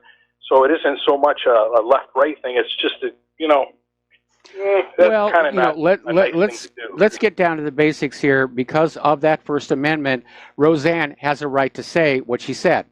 Okay, I personally choose to refrain from personal attacks on other people unless I'm really provoked. Roseanne's style is somewhat different. I don't think she should have lost her show for that. I think her tweet was just an excuse to get rid of a show that was galvanizing conservative politics in this country. And I'm looking at another article here saying, you know, Roseanne was canceled. Why not The View? And I got to tell you, I get emails all the time about what the stuff that's being said on The View.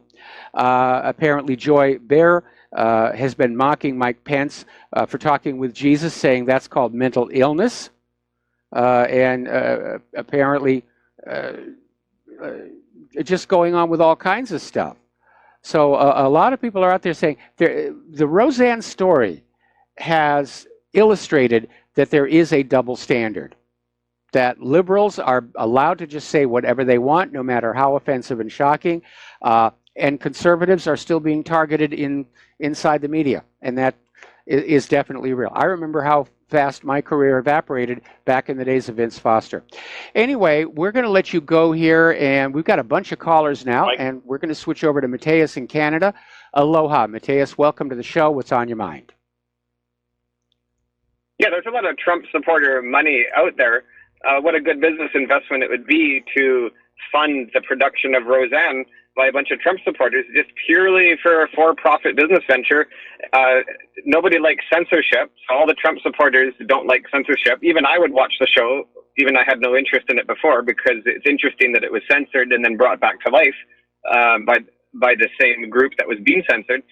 But, okay, so next topic.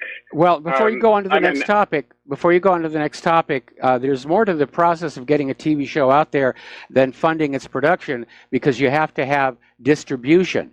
Now, I think back to some of the early adventures. There's this animated science fiction cartoon that was originally on Fox. I'm blanking on the name of it. And then they got booted off and they found another network. I would not be surprised, given the show's popularity, Roseanne's popularity, to see somebody like Amazon Prime or Netflix or Hulu pick it up, because I think they're probably much more interested in profitability than they are in pushing the liberal agenda. And ABC, they're going to take a financial hit for this. There are already calls for people to just boycott ABC completely over this. Yeah, censorship is becoming less and less popular than ever. Censorship never really was popular, except for authoritarians. Exactly. So hey, as an amateur inventor, I made a promise to myself I would never contribute towards the military. This I'll make an exception because this will not increase the deadliness of a Tomahawk missile. In fact, it could decrease proliferation. So remember that story about the Tomahawk getting soft landed by the Russians or somebody in Syria? Yes. And then now it's being analyzed? Yep. Okay. Talk about a no-brainer, obvious solution to this. Okay, so just before you launch, you activate a mechanical spring coil egg timer that is set for longer than the possible duration of the existence of this missile. Yes. So, if you anticipate the maximum lifespan after the moment of launch being like 1 minute, well, then you set it for 2 minutes. Okay. And then there's no electronics in it. There's no Wi-Fi. It's not electronic, 100% mechanical. It's a spring coil that you set to say 2 minutes. Then it just pulls a mechanical trigger of a mechanical gun and fires a mechanical bullet into the heart of the explosive. So, I mean, there's no excuse for ever having a captured missile. Well, you could just you're ignoring the weight problem. You're ignoring the fact that all of this you're describing is going to add weight to the Tomahawk and decrease its range and possibly its speed as well. Anything that is up in the air, whether it's a Tomahawk cruise missile or a Cessna or a 747 or a dirigible, they're always thinking in terms of weight versus, distance and speed. And all these are engineered to be as light as possible, and they don't like to just add gratuitous weight to it. That's something that the military-industrial complex will do to increase the price of their products, and some of them get really silly. But in general, you don't want to add that kind of weight. And on the assumption that the Tomahawk is going to destroy itself anyway when it hits its target, then it would seem like this kind of a thing would be superfluous. What I think happened is that somebody was able to spoof this Tomahawk into that soft landing, because Tomahawks aren't designed or programmed to have soft landings. They're designed to basically crash into their target, and if they run out of fuel, they just crash into the ground. So anyway, thank you for the phone call. We're going to let you go, and we'll be right back after these few words.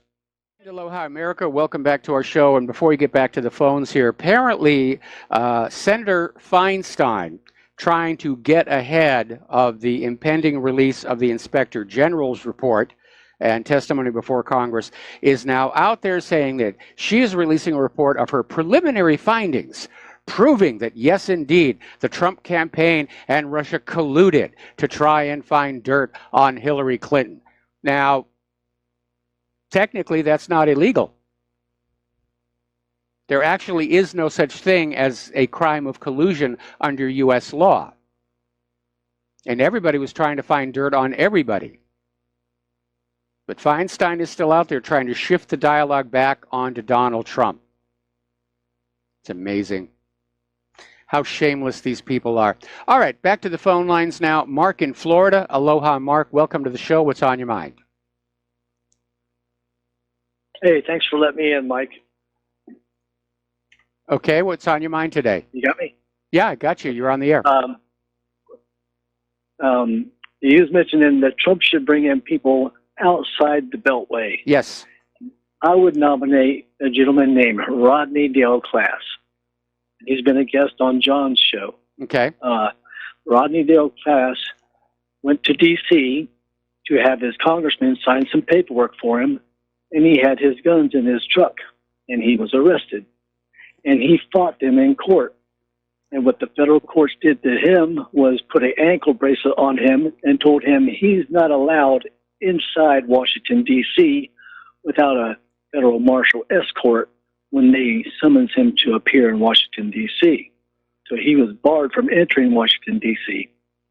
And he also fought his conviction because they forced him into a plea agreement and won in the Supreme Court, claiming that they had to let him appeal his conviction. They was trying to say he couldn't appeal his conviction, and he appealed to the Supreme Court, and the Supreme Court said, yes, you can. Okay. So a person like that, and basically he was pointing out all the wrongs, the prosecutors, the police, the judges, everybody that was attacking him, he pointed out all the wrongs they were doing. With a man like that in there, he would have every he could point out every wrong from every congressman and how they're breaking their own laws or ignoring their own laws, and he'd be one guy to help Trump clean the swamp. Well, he certainly sounds like he's an American who understands the concept of fighting to hang on to our rights here. Is he, by trade or profession rather, is he a lawyer himself? He is a man knowledged in the law. He's not a licensed attorney. Okay. Shyster. All right. Well, where would you like to see him put? Attorney General. Who else? These people, Hillary Clinton can only be brought into court if an attorney general or something like that files a claim against them. As long as they don't, if I robbed a bank and no prosecutor filed a claim against me, I'm free to rob banks, and that's what they're doing. They're not filing claims on them. That's why they're not. That's a good analogy. In fact, I just got an email from somebody who's listening to the show over their computer and saying, why have we not seen any prosecutions for the way the DNC stole the nomination from Bernie Sanders? It's just not happening. There's that civil litigation that's going on. But again, we're seeing the deep state not allow their people to be prosecuted. There really is a class of untouchables in this country, illustrated by the Clintons. There is so much evidence of Uranium One, skullduggery. There's so much evidence of corruption involving the Clinton Foundation. Congress is finally getting around to say that, there were deficiencies in the investigation of the email server, but they won't reopen the investigation into the email server. Well, the thing is, if you or me gave them 1,000 pages of facts and evidence proving that they committed a crime, it means nothing until the prosecutor files a claim. And that's what it is. They won't arrest themselves. No, you're absolutely right, and that's not the way this is supposed to work.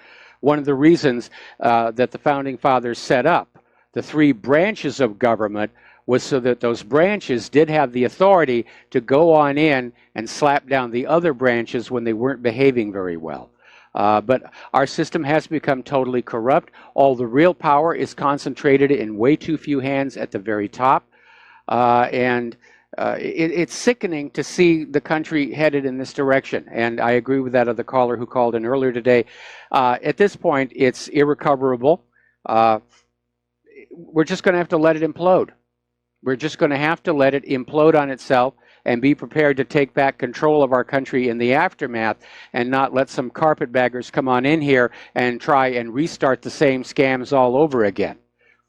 As far as I consider it, anybody who walks on into the new United States and says, we need a private central bank, boy, is there a candidate for tar and feathers.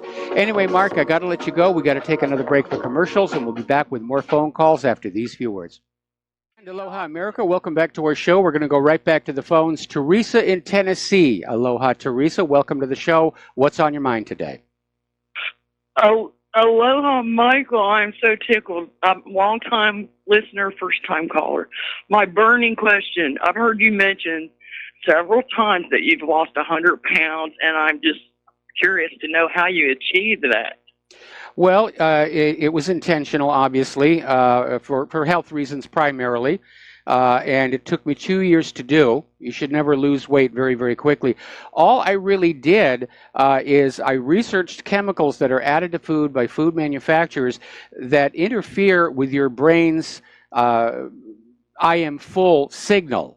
And manufacturers love to put these chemicals into the food because then you will eat more.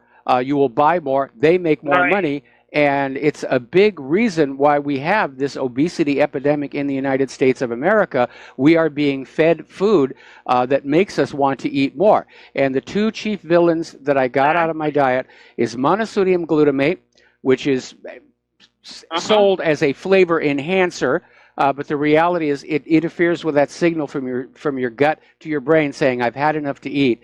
And the other one is aspartame, which is supposed to be an artificial sweetener.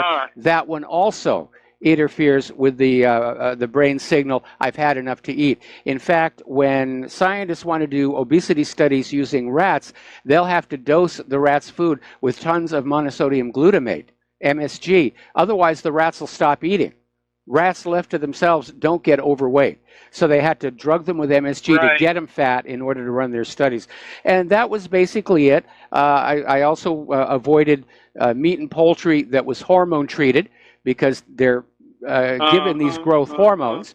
And any of these hormones that are not fully metabolized by the time the animal is harvested, you're going to eat that, and it's going to affect your body the same way that it would affect the cattle or the chicken. And that was basically it. You know, the weight just came on off, and it's staying off. But that was all it is. Just great. Be natural, organic in your food, and stay away from all these additives. Eat more whole foods. Eat more whole foods. Yeah. Do you eat more whole foods? I eat more. You know, like fresh. Yeah. Well, we have a lot of fresh food here on the islands. We have a lot of farmers markets. And yeah, just basically stuff that is not processed. And even then, you have to be very, very careful because at the supermarkets, you know, you'll look at the produce section and it looks like it's all this farm fresh stuff. They still spray it with glyphosate because glyphosate is a preservative.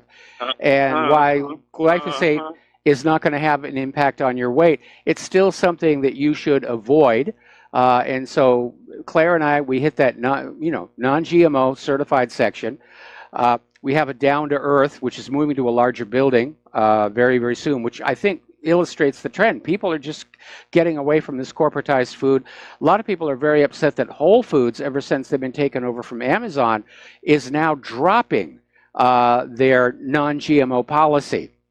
So they're just going to rest on the brand name where people are going to be led to believe that they're eating healthier food by going to Whole Foods, but no, it's going to be the same GMO stuff you're getting at your local supermarket. Yeah, we have to really know what we are eating, yes. Absolutely. Can I say hey to Frances in North Carolina? You sure can, because she's our next caller. Is she really? Yes. Well, she's just on the other side of the Smoky Mountains from me. Okay. And it's always a hoot when she calls. But thank you for the help on the diet. I'll do better. Thank you, Michael. Okay, but it's, you know, slow and easy. You know, only weigh yourself once a week. Don't ride that scale every single day because there's going to be fluctuations and you're going to frustrate yourself. But like I said, it took me 2 years, and you know, I'm obviously doing a lot better without all that extra weight here.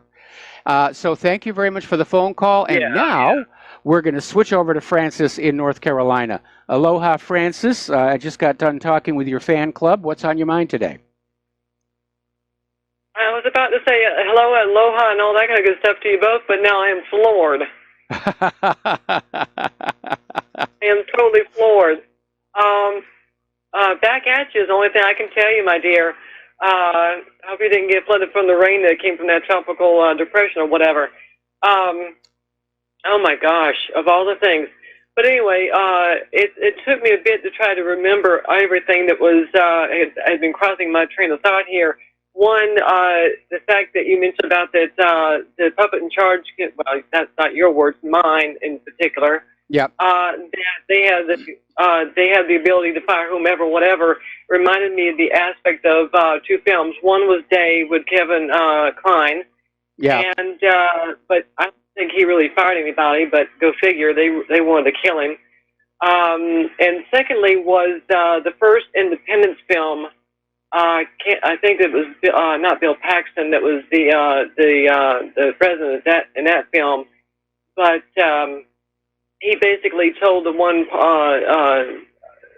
cabinet person that was in charge of black projects or whatever have you, that kept various information in front of the president, all that stuff. He said, "Well, guess what? You're fired." And he looked at this other gal that was there and said, "He can't do that." And she said, "Yes, he can." I thought, oh man, if we had a president like that, this nation would be cooking. Yeah. But that's what I remember that scenario. Now, as for secondly, you said about the organic foods and non-organic and Well, whatever. before we go on to the organic food, one of the ideas I have for the blueprint for the new America is we get rid of this ridiculous aspect of having a president in his first term campaigning for the second term.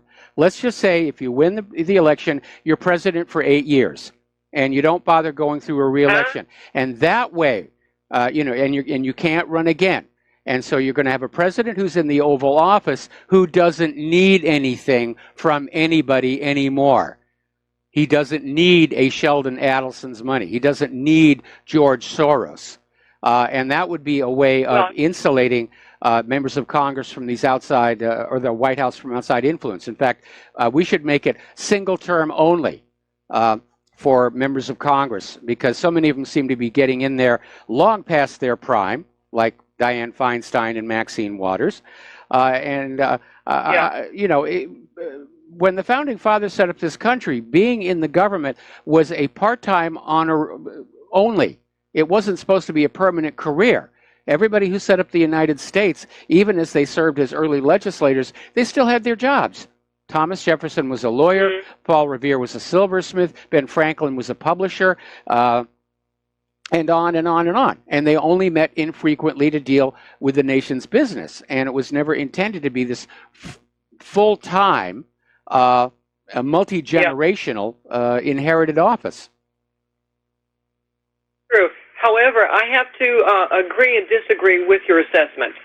Reason being, there are already corporate heads that are up in D.C., so they're already versed about what the ins and outs and all that is going on for criminals. So if anything, I would agree with the aspect of it being a 4-year term without a midterm election process to say, we did this, and this is what we got to look forward to, and blah, blah, blah, blah, blah.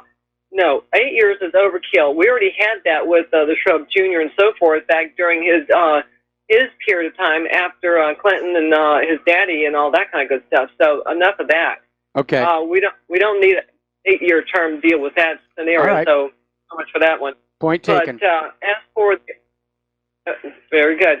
As for the organic scenario, there is one thing I come to discover. You may be able to look it up online, on YouTube or whatever, but they actually do, without having to go through getting an application of sorts put on your iToy or whatever you want to call it, that tells you which is organic, which is not, blah, blah, blah.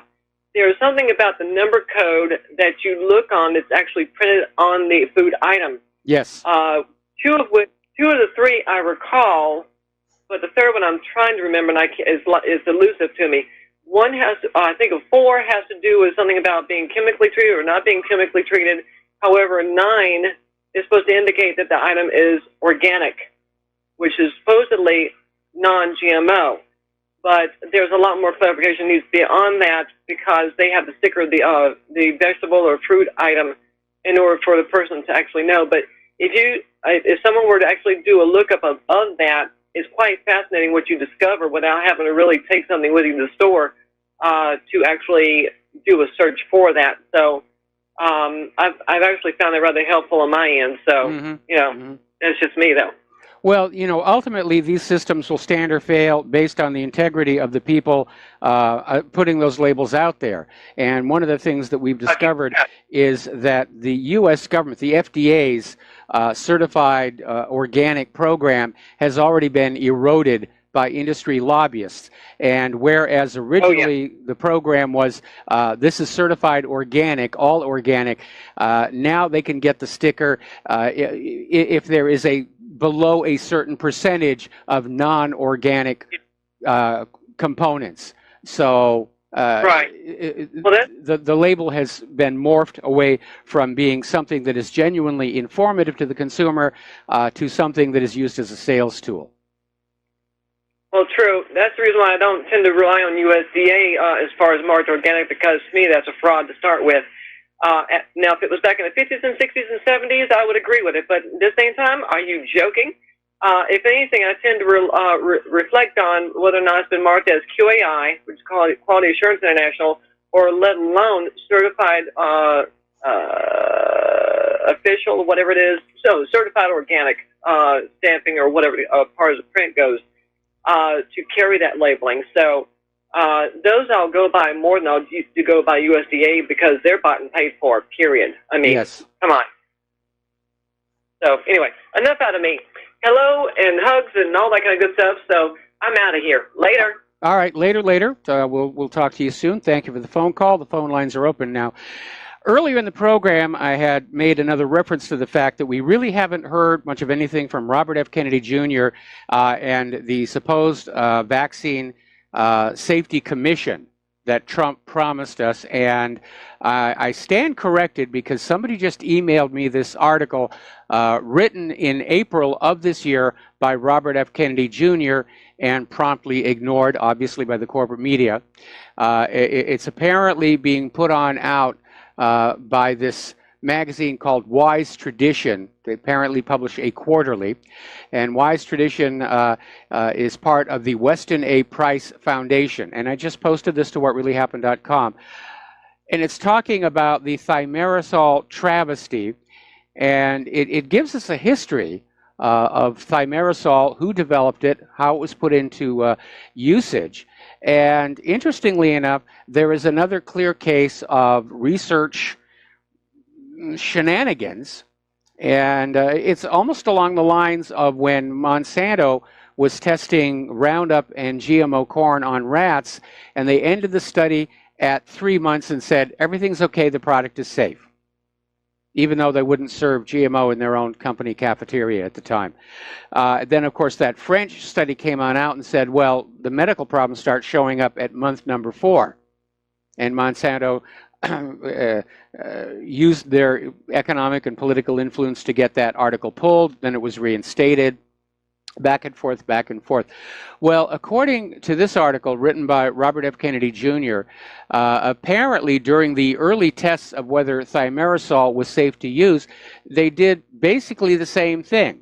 They had animals. Apparently, this was all the way back in 1931. Animals seemed to tolerate high doses of thimerosal, but many of those animals died of evident mercury poisoning just days after the study ended. So again, the research is out there, and this is 1931. This is even before I was born, and the stuff is just, it really is compromised science. It's hard to know what you're dealing in this universe, as it were. Okay, people are still complaining about Bayer and Monsanto's merger, and they're still reminding everybody of how Bayer managed to give thousands of people HIV with a contaminated hemophilia medicine. We've talked about that before.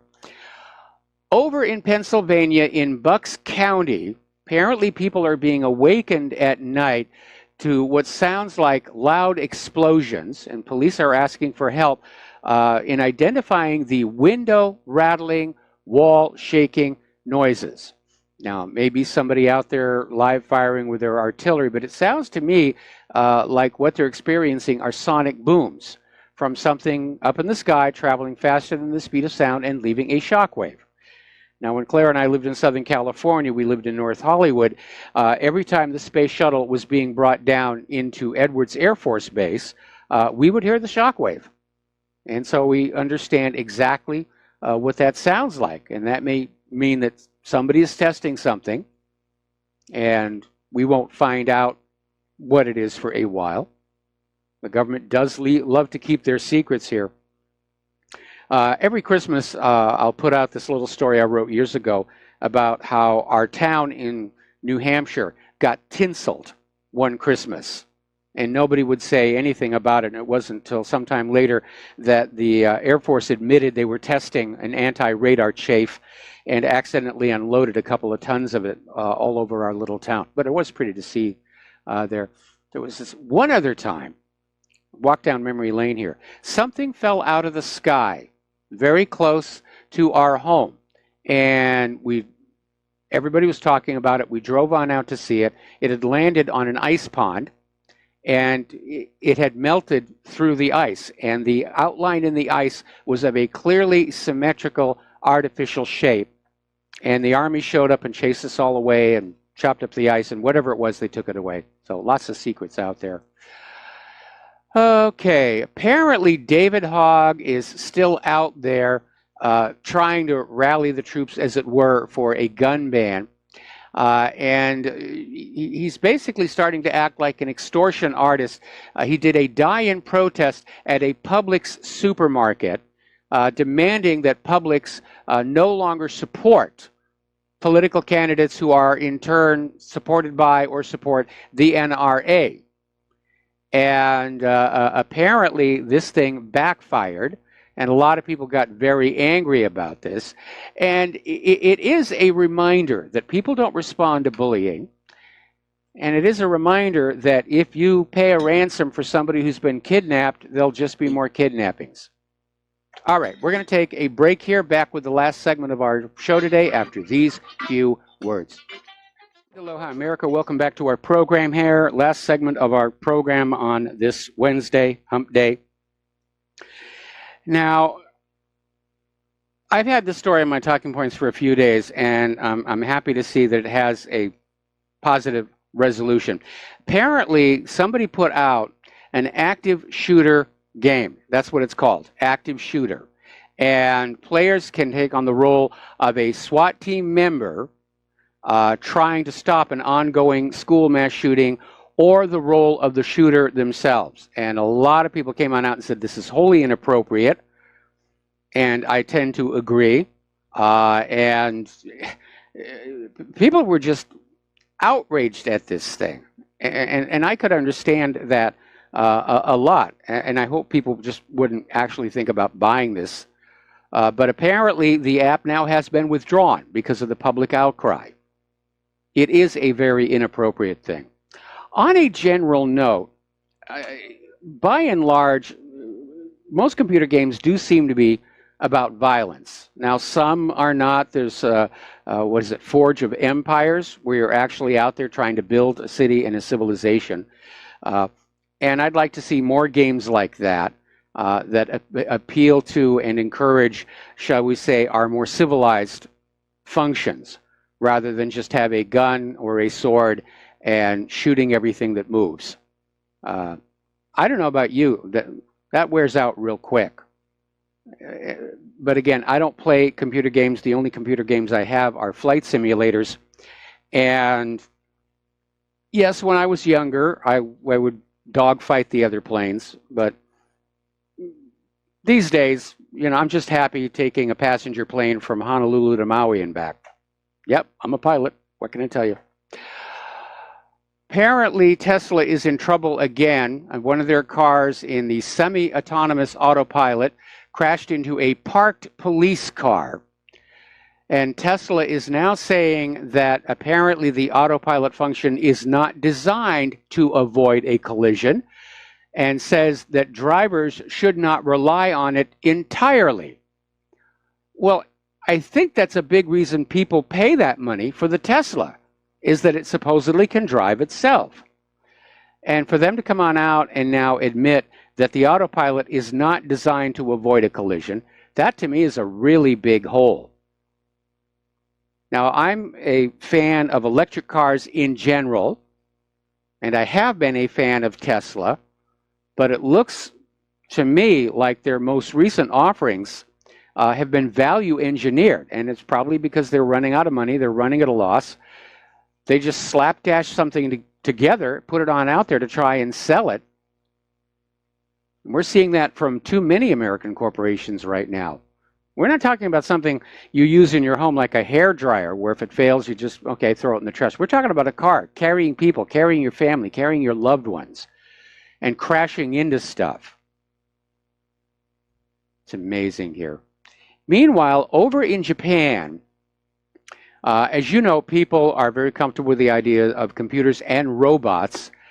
And apparently, there is now a Buddhist temple offering a funeral service for robot dogs for the owners of the Aibos, which was actually a pretty cool little robot. And it cost about $3,000, and it's quite convincing. And people apparently got very attached. And when they quit working, now they can have a Buddhist funeral service. There's the music. Time for me to get on out of here and get something useful done with the rest of the day. Stay tuned for John Stadmiller. I'm sure he's got lots and lots of interesting things to share with you. And we'll be back tomorrow. Aloha, America.